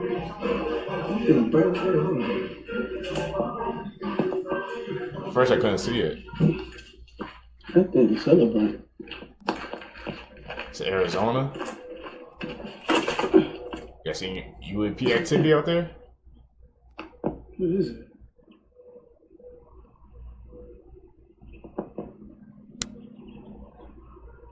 Or is that the effects of the phone from zooming in? What is that? It's in the middle of the daytime and it's bright as hell. That thing gotta be hella bright to be doing that in the middle of the daytime. Yeah. That's something.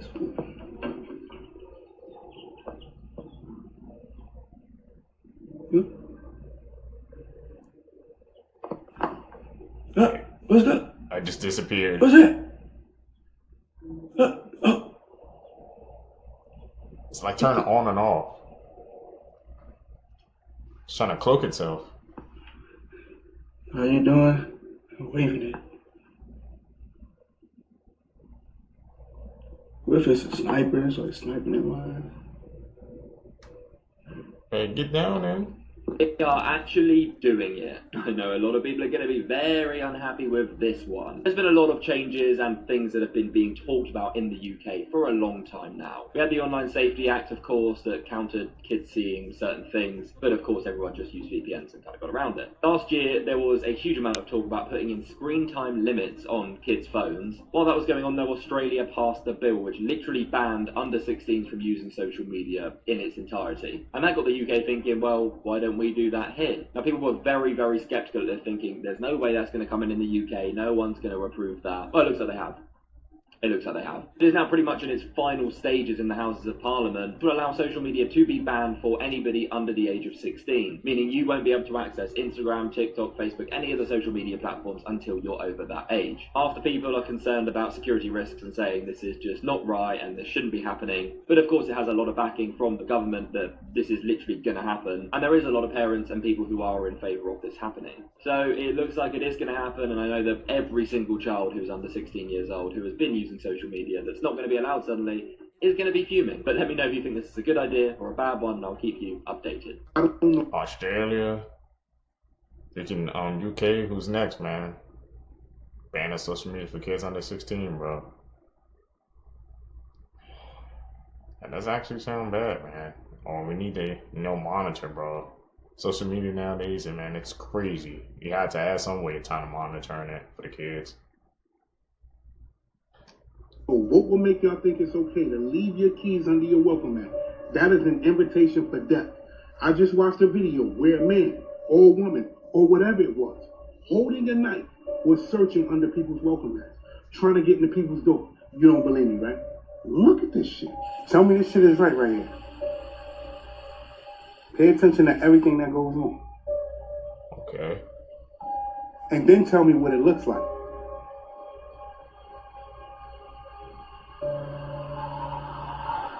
This is all on Ring camera footage. Oh yeah, she definitely got some of them. Nah, man. A knife in her mouth, yo. Stop being so trusting. hell no. Knife in mouth, butt ass naked. Nah, man. Now just imagine you're home, your kids, your family, resting, and you see somebody like that come in your room. Knife in mouth, butt ass naked with a sheet wrapped around you, looking like some shit from another planet. Mind you, if you look at that video, you see that whatever it was tried both door handles and then went up the stairs. Apparently, he or she or whatever it was didn't even live there. Y'all gotta stop being so trusting. There are people walking around with real mental health issues. Really crazy. And like I said, that lady or man or whatever it was didn't even look like it was from this planet. Pay attention. Okay, I thought everybody got a wood stove because everyone's buildings, like look at this. Starbucks. I hope no one goes to that. Like I've never been to Starbucks. You should never go to Starbucks. The first thing, the girl on the front of it is literally Medusa. It's a satanic imaging, and it's got all this funky dunky ingredients. But my point is that, sorry guys, it's a bit bumpy. The freaking road. It's like we're in Yakutia right now, man. I'm talking bumpy roads.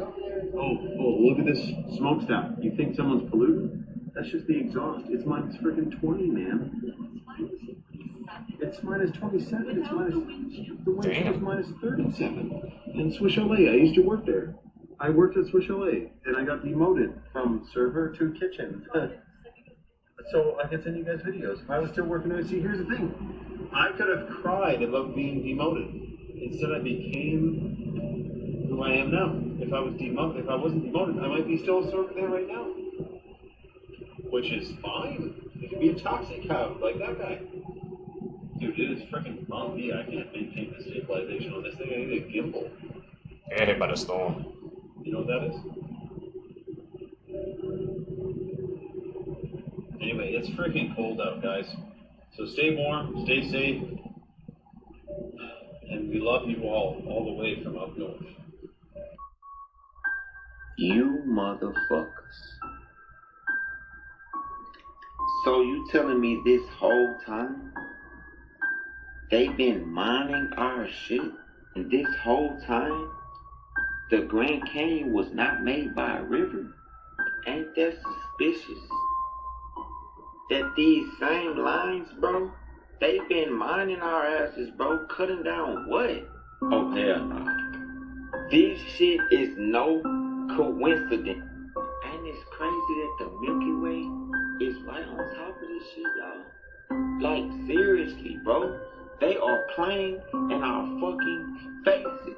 Why the fuck y'all wanna disconnect us so bad, though? It's the real question. Is it cause it's something going on in our faces? What do y'all mean, ancient civilizations, bro? Y'all talking about AI? Who built them big ass machines, bro, to mine that concrete, bro? You don't see those big ass machines, bro. Let's get realistic here. You motherfuckers.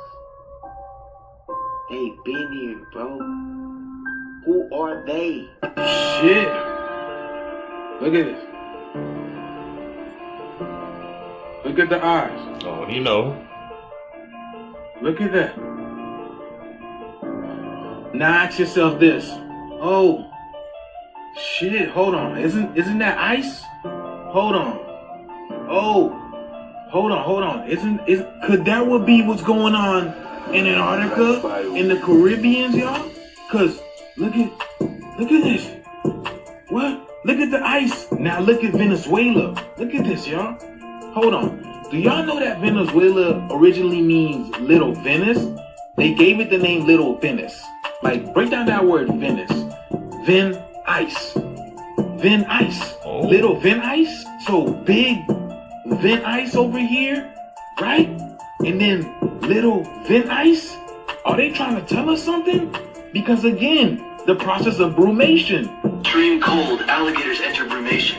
They freeze in place with their heads above the ice so they can breathe. Watch this. Blink. They're alive.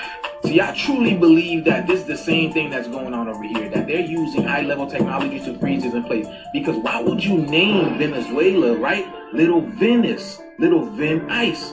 and you got all this ice over here, and then reptilian heads around this. This is crazy, y'all. But let me know what you guys think about this video. The ship is here. Let's get it. And then he took her life. 43-year-old Chris Steele Krug began receiving messages from an unknown number in October 2023. This person claimed to be a man named Anthony, which was Chris Steele's ex-boyfriend from 20 years ago. Chris Steele ignored all his messages until one day Anthony sent a photo of her husband leaving work. So she's thinking, okay, this stalker knows where my husband works. So she calls the police and reports what's going on and tells them that she's scared for her life. This month, I have received numerous text messages, and then today I got an email that is very threatening. Chris Steele then found what seemed to be a tracker on her car, and then the following month she went to police again and basically begged them to find this man. But unfortunately, they were not quick enough because on December 14th, 2023, Chris Steele's husband Daniel calls police and asks of an officer who go to his house and check on his wife because she stopped answering his text messages. When police arrived to their home, they found Chris Steele beaten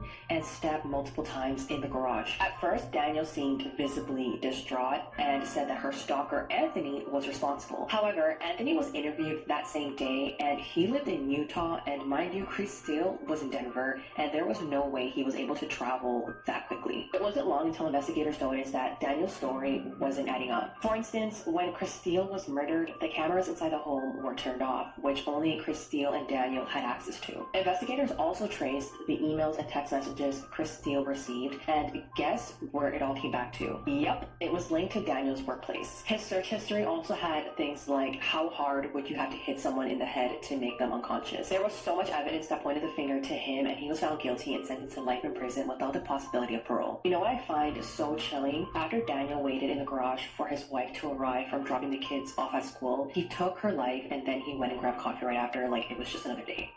Scary. Everyone talks about Annabelle, but there are so many other creepy objects in the Warren Museum. I'm Kaylin, follow along because I'll be going through some of them, but this is known as the Satanic Idol. Now, according to the Warren Museum, this doll was found in the woods of Connecticut near Sandy Hook by a hunter.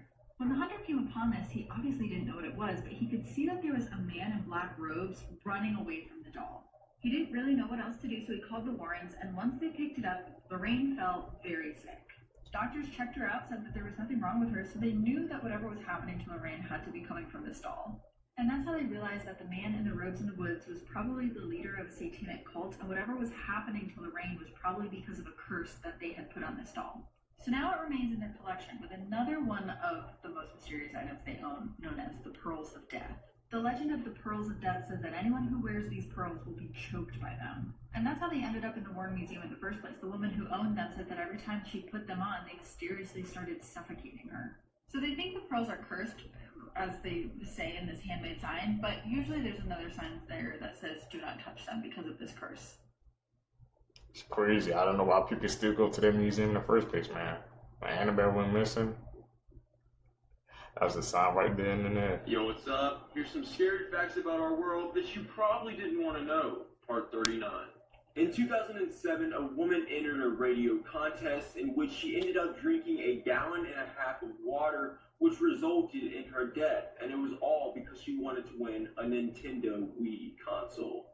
There's an invention known as a mort safe, and its whole objective is to protect dead bodies from grave robbers and necrophiliacs, which are people that do inappropriate things with dead bodies.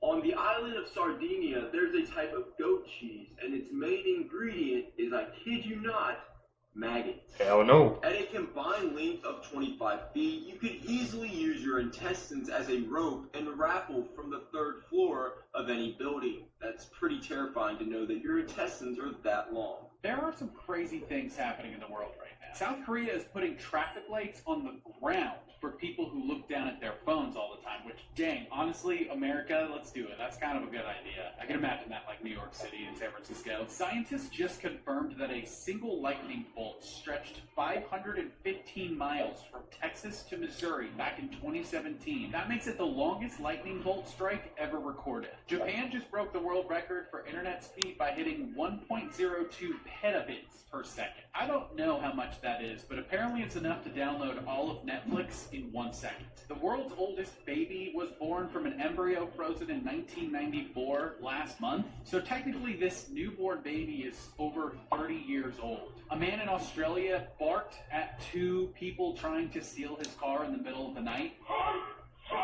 Show speed. Netflix used AI for the first time ever in one of its original shows, and they said it was 10 times faster than traditional video effects. Ooh, here we go. These are some extremely unsettling facts, and I found all these on Reddit. Number 1, scary facts that will blow your mind. Part 3. It's been speculated by scientists that the light at the end of the tunnel when you're dying is actually you in the hospital being reborn into a new body. You're only given moments to sift through your memories and leave everything else behind. This, of course, is just a theory, but what if?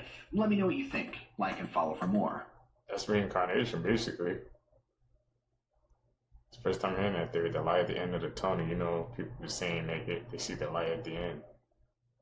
I told y'all, I called it. But don't be too disappointed.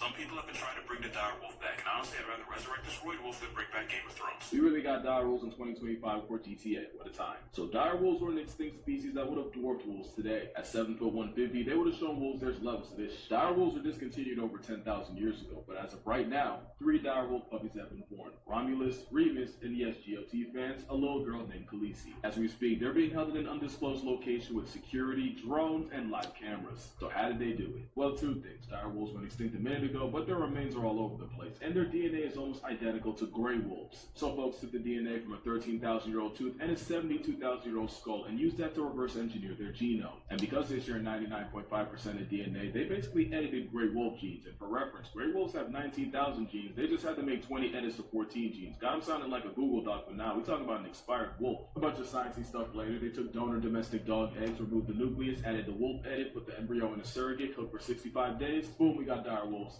Technically. Not really, they're more like genetically altered gray wolves, but you know what? Close enough. Now that we done brought the dire back, scientists are talking about bringing past tense animals like the dodo, the thylacine, and even the woolly mammoth. Matter of fact, they already used mammoth DNA to create the woolly mouse, so we might get woolly mammoths before the 3rd Spider-Verse. I will say, there is a part of me that thinks about how nature spanked us every time we played God. Y'all know the Jurassic line. So worried about if we could, we just sped past whether we should.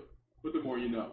Here's what your eye That's a slippery slope. If you have green eyes, you're extremely smart and never need to study because you just ate them anyway. If you have hazel eyes, you would do anything for the people you love and make a perfect friend. Now on the other side, if you have amber eyes, you have to study for every test. And you still only end up getting C's or D's. Now if you have brown eyes, you have the whole package. You're smart, athletic, and beautiful. And if you have blue eyes, this means you're a king or a queen because this is the best eye color. The weirdest phobias in the world, part 4. Do you have a fear of going to school? If you do, it's called didascalenophobia. Most prevalent in kids ages 7 to 11. Believed to be stemmed from anxiety triggered by being separated from their parents. Or tragically, the result of bullying. Do you have the didascalenophobia?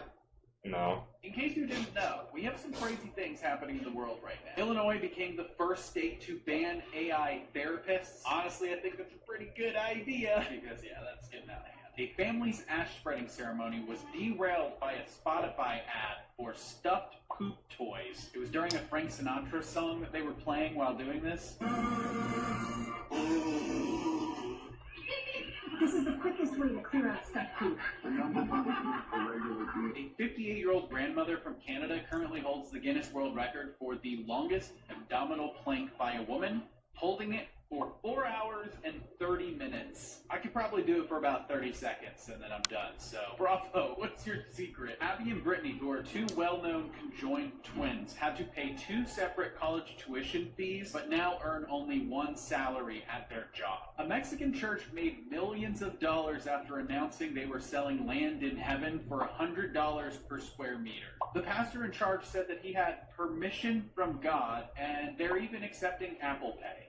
Wow, how convenient. Because all that makes so much sense. A high school in the UK delayed its start time from 8:50 a.m. to 10 a.m. And this led to over 50% fewer illness-related absences and a 12% rise in exam success over a 4-year period. I feel like I would have done so much better in school if school started at 10 a.m. Maybe all of life should just start at 10 a.m. every day. I think that'd make things easier. Kind of makes sense, especially since teenagers usually need more sleep than adults. Would you want your school to do that? Or would you, I'm curious even like from a parent's point of view, since I'm a parent now, like, would you want your kids to have that? I think it'd be good for my kids. This is the story of the Phantom Killer. It was spring of 1946, and there was an unknown killer who wreaked hell and havoc on the town of Texarkana, Texas. This killer spent 10 weeks preying on multiple different couples, and he ended up killing around 5 people and injuring 3, and his first 2 victims were killed in a deserted place called Lover's Lane, but his next 2 victims, they didn't get that lucky. The scariest part about it was most of these attacks happened not during the day, but at night. So for months, people dreaded seeing the sunset because they knew when nightfall came, there was going to be another attack that hit their town. So guns and ammunition sales rose to an all-time high in Texarkana, and people locked themselves inside of their homes. So after months of the townspeople hiding away, a local named Virgil Starks, who was a well-known and loved farmer, was shot in the head by the Phantom Killer, and his killing spree came to an end. So somebody Craziest things found people him? confessed to before passing, part 3. A woman named Geraldine Kelly was in the hospital losing her fight to breast cancer when she confessed to her daughter that she had unalived her husband and her daughter's father. It's said that Geraldine's husband, John, was very abusive to her, and she finally had enough and shot him and then hid him in the freezer. She'd tell the kids and the family that he had passed in a car accident, but she actually had him stuffed in the freezer for over 13 years, and then police would look into this. After Geraldine passed, they checked this out, and his body, very decomposed, would be found in the freezer. While reading Bible verses to a patient, a nurse says that the patient would bust out crying and say, "I didn't mean to drop that baby in the well." For the next one, the person says their uncle got into a very bad car accident, and on the way in the ambulance, the uncle would look over and say, "Tell my wife that Wendy is my daughter and I love her." Uncle would soon pass, but it would turn out that Wendy was the next door neighbor's daughter, who was 5 years old. And it's no surprise that after all this, the neighbors would divorce. Do any of you know the true story that this movie is allegedly based on? The Strangers franchise has been around for a while, but there are allegations of which story this is actually connected to. I'm pretty sure we covered it on the show a while ago. It's a lot worse than you think. While it's technically unconfirmed, most people are going to relate it to the Ketty Cabin murders from 1981. Sue Sharp was a single mom at the time, and she had 5 children when she separated from her husband. So after she left, she moved all of her kids and herself to this remote cabin up in Ketty, California. Woodsy area, there's not much going on here, so you wouldn't expect to see anybody. That changed on the night of April 11th, 1981, when there were unexpected visitors. The morning after the 11th, one of Sue's daughters, who slept over at a friend's, came home where she found her mother, her brother's friend, dead, and her sister missing. But most mysteriously, some of the younger children survived and claimed to witness unexpected visitors who've still never been caught. These are phobias you didn't know you That's had. scary. Part 3. Okay, so take a look at this photo. If you look at it, do you get scared in any way? Or what about this photo? Cool. Do you feel like you just want to stay inside and not even look outside after looking at this photo? If so, then you might have astrophobia, which is the intense fear of thunder and lightning. This typically only affects children, but many adults still experience this fear. Astrophobia is also one of the most common phobias to have. But the final test to see if you have astrophobia is this video I'm about to show you. If you feel anything or get scared in any way, you would 100% have astrophobia.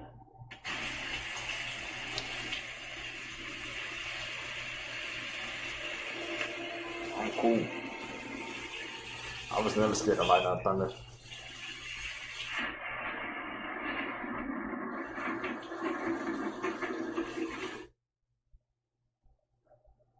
Astrophobia. These pictures will make you look twice. And the fruit around this cup look like green parrots. Am I the only one who sees that? And these look like baby faces instead of knees. And these traffic lights look like they're staring directly into our souls. And this is the inside of a guitar. But why does it look like a little apartment? And this piece of opal looks like a sunset in the clouds. At first glance, it looks like the Grim Reaper is staring at this girl, but she's actually just airing out a sheet. And it looks like this guy is sniffing this guy's shoulder, but it's actually just the TV at the perfect moment. And at first glance, it looks like this hockey player doesn't have a head, but his helmet actually fell off and his head is in that guy's shoulder. This man is Couldn't even scared see he it. will never die. Ismail Azizi from Tanzania has reportedly been declared medically dead by doctors on 6 separate occasions. Bud has come back to life every single time, and no one can explain how. In a recent documentary by Afromax, they report that the first time he died was after a workplace accident. He was taken to the hospital in critical condition, and soon after, doctors declared him dead, not some randoms off the street. His body was taken to the morgue while his family started preparing his funeral. But, to their bewilderment, he regained consciousness and walked out of the morgue onto the street like he was taking a nap. And that was only round 1. He died again after catching malaria, but this time he made it all the way to the coffin before yet again waking up at his own funeral. Now this became a literal cycle for years. Death 3 was after a car accident where he collided with a fuel tank and put him in a coma. But like clockwork at this point, after being pronounced dead by medical professionals again, he woke up. And at this point, even the doctors were getting freaked out. Death 4 was after he got bit by a venomous snake, but this time he spent a whopping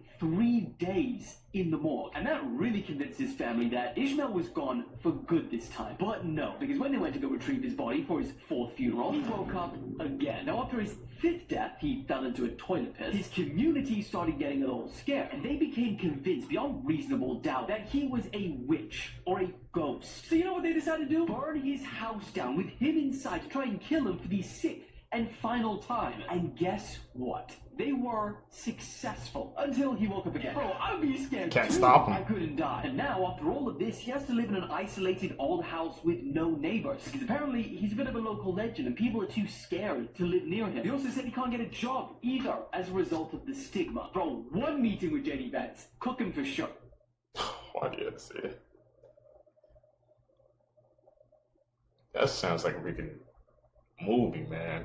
A movie plot. Scary things you should never ask Alexa. Never ask Alexa if she's working with the CIA. And if for some reason you ignore this video and you ask anyway, she will start turning on and off. Next thing you should never have her do is greet your new guests. A girl asked Alexa to do this, and over the period of about a year, Alexa started naming the guests of dead family members every time she walked by. If that was my Alexa, she would learn how to fly because I would throw that thing farther than Tom Brady would. Finally, never ask Alexa about the dead. Alexa will then start laughing and repeat over and over again, they're here, again.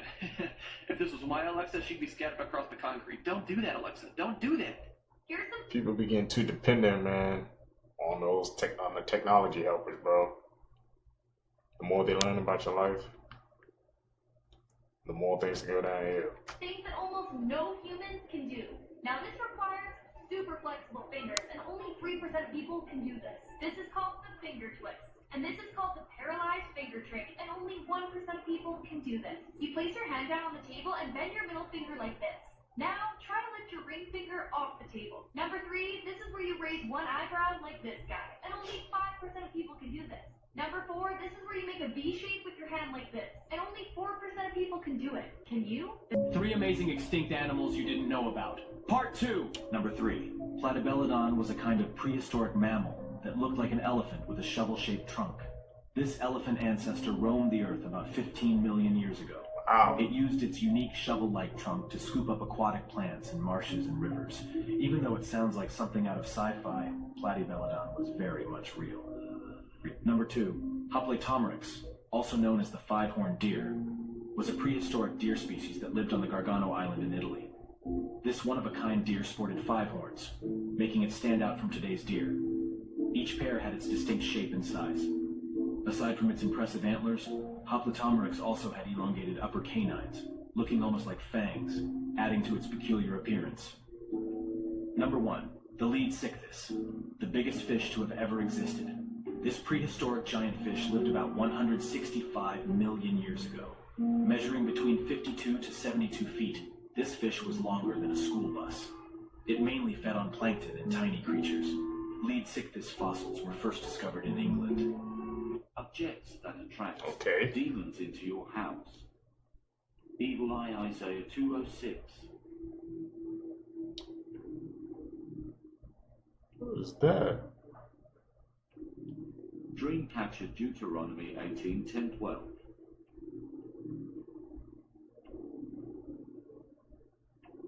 Seen this before. Karen K. Jeremiah 10:40.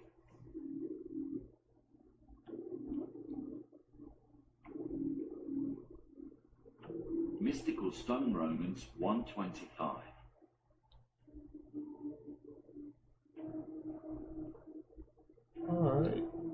Figure Psalm 31-6.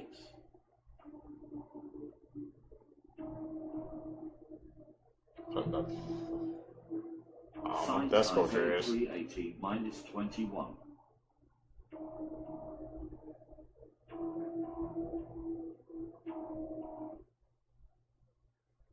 Also some, I guess, weird sculptures, bro. What do you Everyone's got? talking about The Conjuring Last Rites, and what they don't know is that it's based on the Smurl family's terrifying true story. In August of 1973, Jack and Janet Smurl moved into a double-block house in West Pittston, Pennsylvania with their 2 children. The other half of the home was occupied by Jack's parents, John and Mary, and eventually Jack and Janet welcomed twins to the family. But after being in that new home, they started to experience strange things. Family noticed subtle signs that something was wrong, like tools started to go missing, they smelled this foul odor, and then all of a sudden, kitchen appliances that weren't plugged in started to catch on fire. All that stuff was happening at their home. Jack's mother Mary ends up suffering a heart attack, and even though he had got a recent promotion at his job, he was still struggling to make ends meet, and all that creepy stuff that was happening in their home was getting worse. Janet and Mary started to hear voices that sounded like each other, and Janet even claimed that when she was asleep that a ghost had essayed her. It got so bad that the family and their dog were being thrown into the walls, and Jack had even been essayed by the ghost as well. By January of 1986, they were desperate for help, so they called Ed and Lorraine Warren. As the Warrens were walking around the home, they invoked the name of Jesus and told the spirit to reveal itself, and almost immediately, the spirit reacted. Ed did an assessment on the house, and whatever spirit was haunting the family was very powerful and dangerous. Between January and August, the Warrens would go to the home often, and they truly believed that a demon was haunting the home. Others, meanwhile, weren't buying it, and since the Warrens were helping this family, that's why others were skeptical. Ed and Lorraine Warren had no type of credentials, and this made others believe that this story was just a hoax or a ghost story. While everyone was being very skeptical with the Smurl family and what was happening to them, the Smurl family and the Warrens asked a priest to come by the home to do an exorcism. The priest performed 3 exorcisms, and all 3 were unsuccessful. Janet claimed that the exorcism had failed because the demon was going back and forth between the home and going to different parts of the home when an exorcism was being done. In the eyes of skeptics, Jack's medical history didn't help.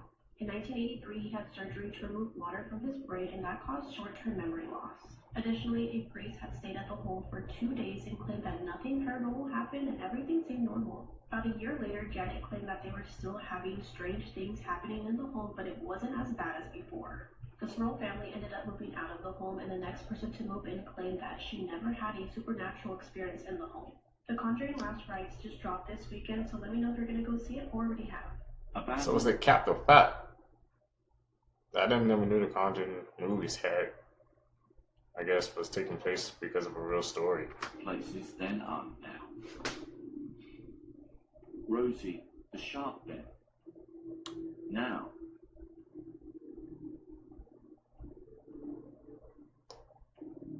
Teletubbies then. Now.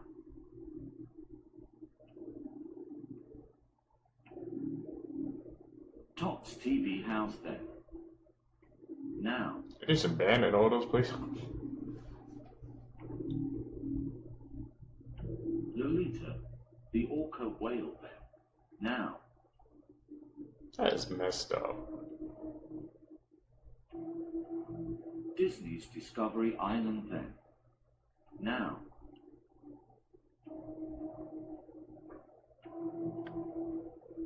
River Country Park then.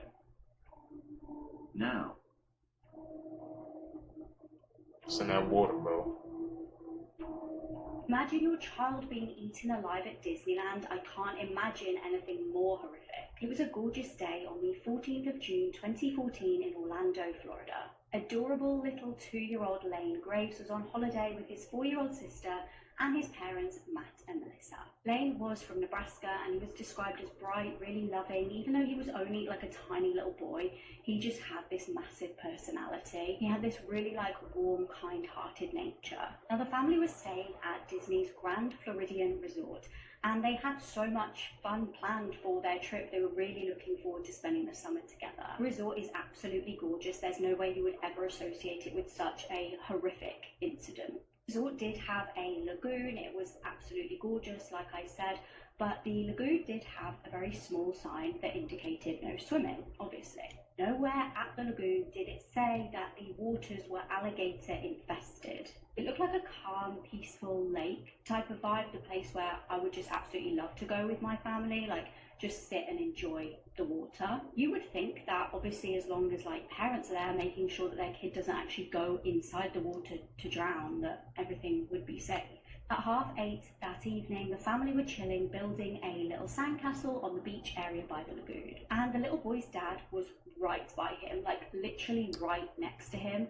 But in a split second, suddenly everything just went to absolute horror. He heard a splash, and out of nowhere, an alligator jumped out of the water and grabbed the little boy by the head. Matt obviously immediately ran into the water, trying to grab the alligator, trying to risk his life to save his little son, as you would. Unfortunately, the alligator was extremely strong, and it just made Matt a target too. Both the dad and the little boy were pulled underwater. Bear in mind there are other families as well, like witnessing this horror unfold. Sadly, it was too late. This all happened in like the blink of an eye. Witnesses of this horror attack actually passed out because of how traumatic and hideous it was to witness. Matt was raced to hospital, and eyewitnesses said that he had blood all over his hands and his face. Horrifically, the little boy was pronounced dead. He was found in the water hours later. It actually came out later that 2 people had been into the resort to report that there were alligators around, that they witnessed alligators, but clearly... Though the 3 known photos of Kasai Rex are all hoaxes from the 1930s, locals of the Congo still claim that Kasai Rex existed, and they claim it was a T-Rex. However, T-Rex never did live in Africa. If Kasai Rex does exist, it would be a surviving Carcharodontosaurus. To the untrained eye, it would look like a T-Rex, and it was one of the apexes of prehistoric Africa. Okay, Kasai Rex. Put that into our knowledge, The mate. Real Heart of Darkness. A Congo Village story.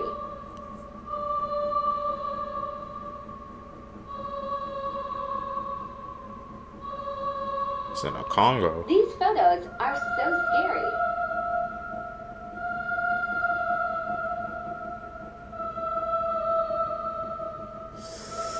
To give us some eerie vibes. Can't lie.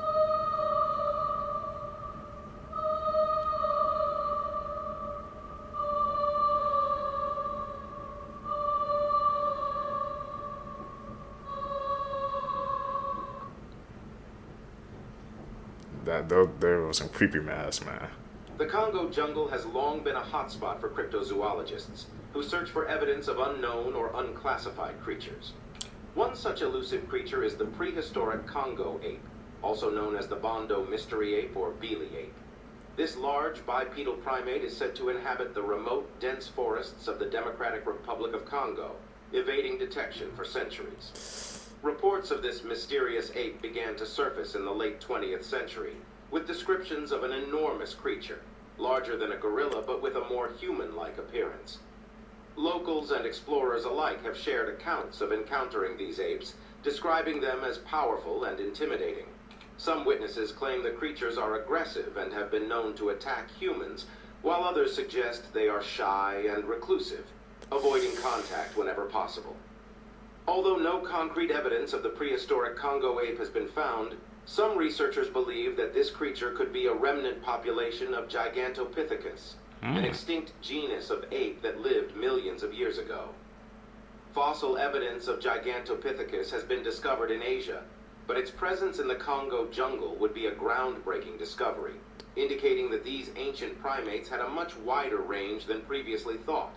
Skeptics argue that sightings of the prehistoric Congo ape may be misidentifications of known primate species, such as gorillas or chimpanzees, Makes or sense. simply a result of local folklore and legends. However, with the vast, unexplored expanses of the Congo jungle still holding countless undiscovered secrets, the possibility of a large, unknown primate species cannot be entirely ruled out. For now, the prehistoric Congo ape remains one of the most intriguing and elusive mysteries of the African continent. Number 5. The ancient underground tunnels. Hidden beneath the dense foliage and undergrowth of the Congo jungle lies a complex network of underground tunnels, a mysterious discovery that has captivated researchers and explorers for decades. These subterranean passages, carved deep into the earth, seem to extend for miles in all directions, connecting various points of interest throughout the region. The origin of these tunnels is still unknown, and theories about their purpose and the identity of their creators abound. Some researchers suggest that they were constructed by a long-lost civilization that once inhabited the Congo region, using the tunnels for transportation, trade, or as protection from natural disasters or conflicts with neighboring tribes. Other theories propose that the tunnels could have been part of a vast interconnected irrigation system or served as a means of ventilation for underground dwellings. The intricate craftsmanship and engineering feats required to construct such a network of tunnels are truly remarkable, especially considering the primitive tools and methods that would have been available to the builders. This has led some to speculate that advanced technologies or even extraterrestrial involvement could have played a role in the creation of these underground passages. Despite extensive exploration and study, the full extent of the ancient underground tunnels remains unknown, as many passages have collapsed or become blocked over the centuries. The hazards associated with exploring the dark, narrow tunnels, as well as the ever-present threat of venomous creatures and other dangers, make further investigation a daunting endeavor. The enigmatic underground tunnels of the Congo jungle continue to pique the curiosity of researchers and adventurers alike. As our understanding of this ancient subterranean world expands, we may one day unlock the secrets of the tunnel's origins and purpose, shedding light on a fascinating chapter of human history long buried beneath the jungle floor. Several theories have been proposed regarding the megalith's purpose, ranging from astronomical observatories to religious sites, yet no definitive conclusion has been reached. Some researchers have even suggested that these mysterious structures may have been built by a long-lost civilization with advanced technology, possibly even extraterrestrial in origin. Can't rule it As out. archaeological investigations continue, new discoveries are made that shed light on the history of the Congo's megaliths. However, the full story behind these enigmatic monuments remains elusive, and their true purpose may never be fully understood. The megaliths stand as a testament to the Congo jungle's ancient past, intriguing visitors and researchers alike with their mysterious origins and hidden secrets. Number 6. What is it, man, with these underground tunnels, bro? A couple of weeks ago, they found like some underground tunnels that led under the pyramids, man. And we got these freaking tunnels in the Congos, bro, that haven't been fully explored. I don't know if there's a connection between those two, but that's what I'm starting to sense, man. The dinosaur-like Kasai Rex. Venturing further into the mysteries of the Congo jungle, one cannot overlook the intriguing accounts of the Kasai Rex, a creature that has stirred the imagination of cryptozoologists and dinosaur enthusiasts alike. This large, predatory dinosaur-like creature is said to roam the remote regions of the Democratic Republic of Congo, leaving behind a trail of fear and awe in its wake. Reports of the Kasai Rex have circulated for decades, with local tribes and explorers recounting tales of a fearsome bipedal beast with a massive, powerful body and sharp teeth capable of tearing through flesh with ease.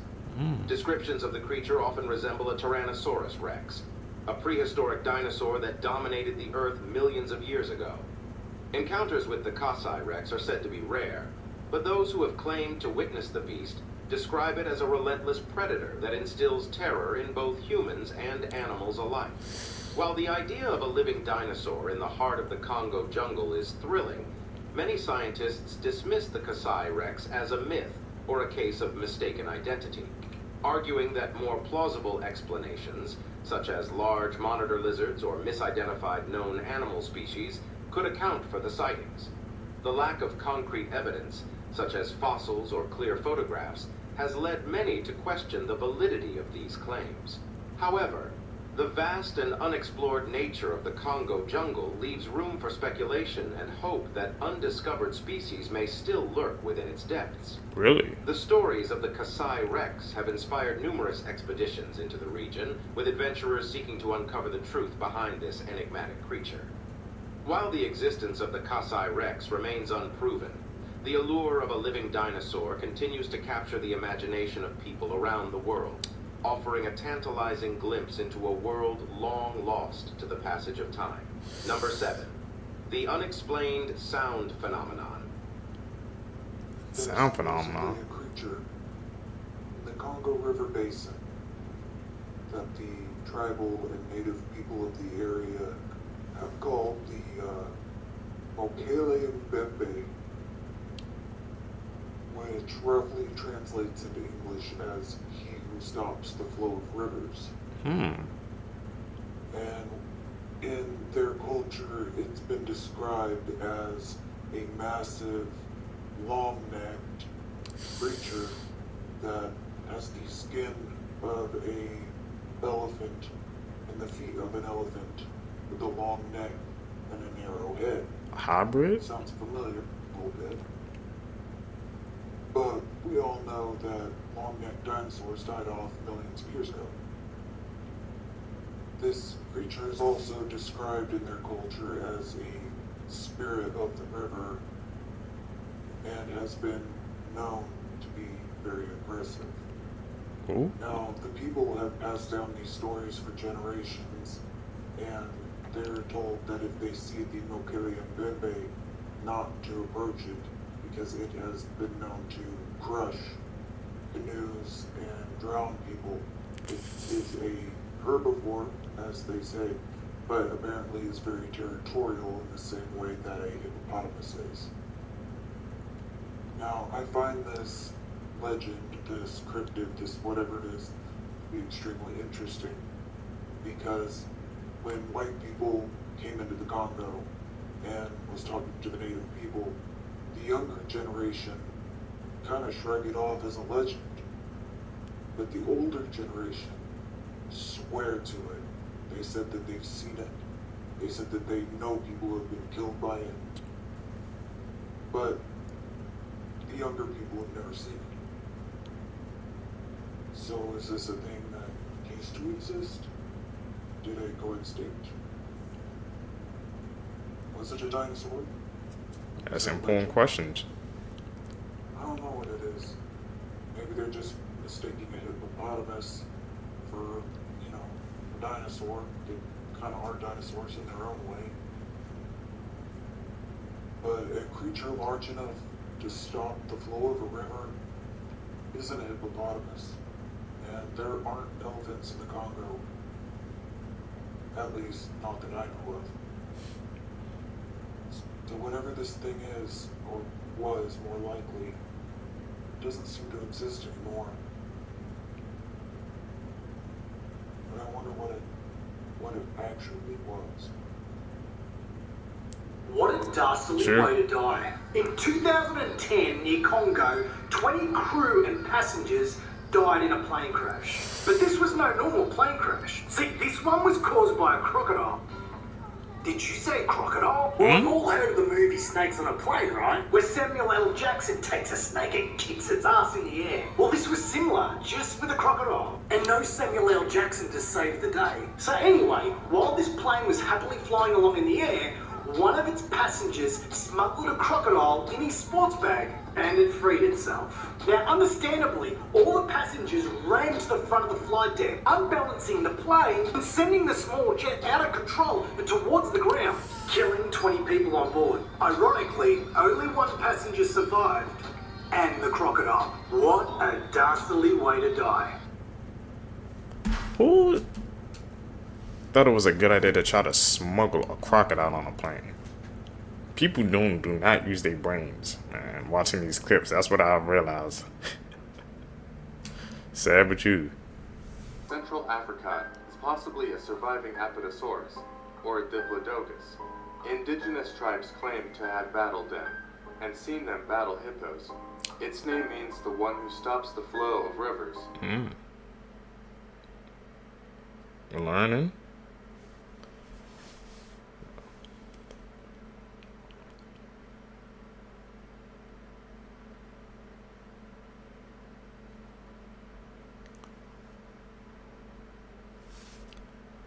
Seekers, if you guys made it with me to the end of the video, you're true seekers seeking the truth. I greatly appreciate the support. Make sure you guys leave a thumbs up in this video. Also, comment down below Don't forget to hit the post notification bell so you always get notified when I upload my next videos. You guys are going to catch me in the next one, man. I'm out.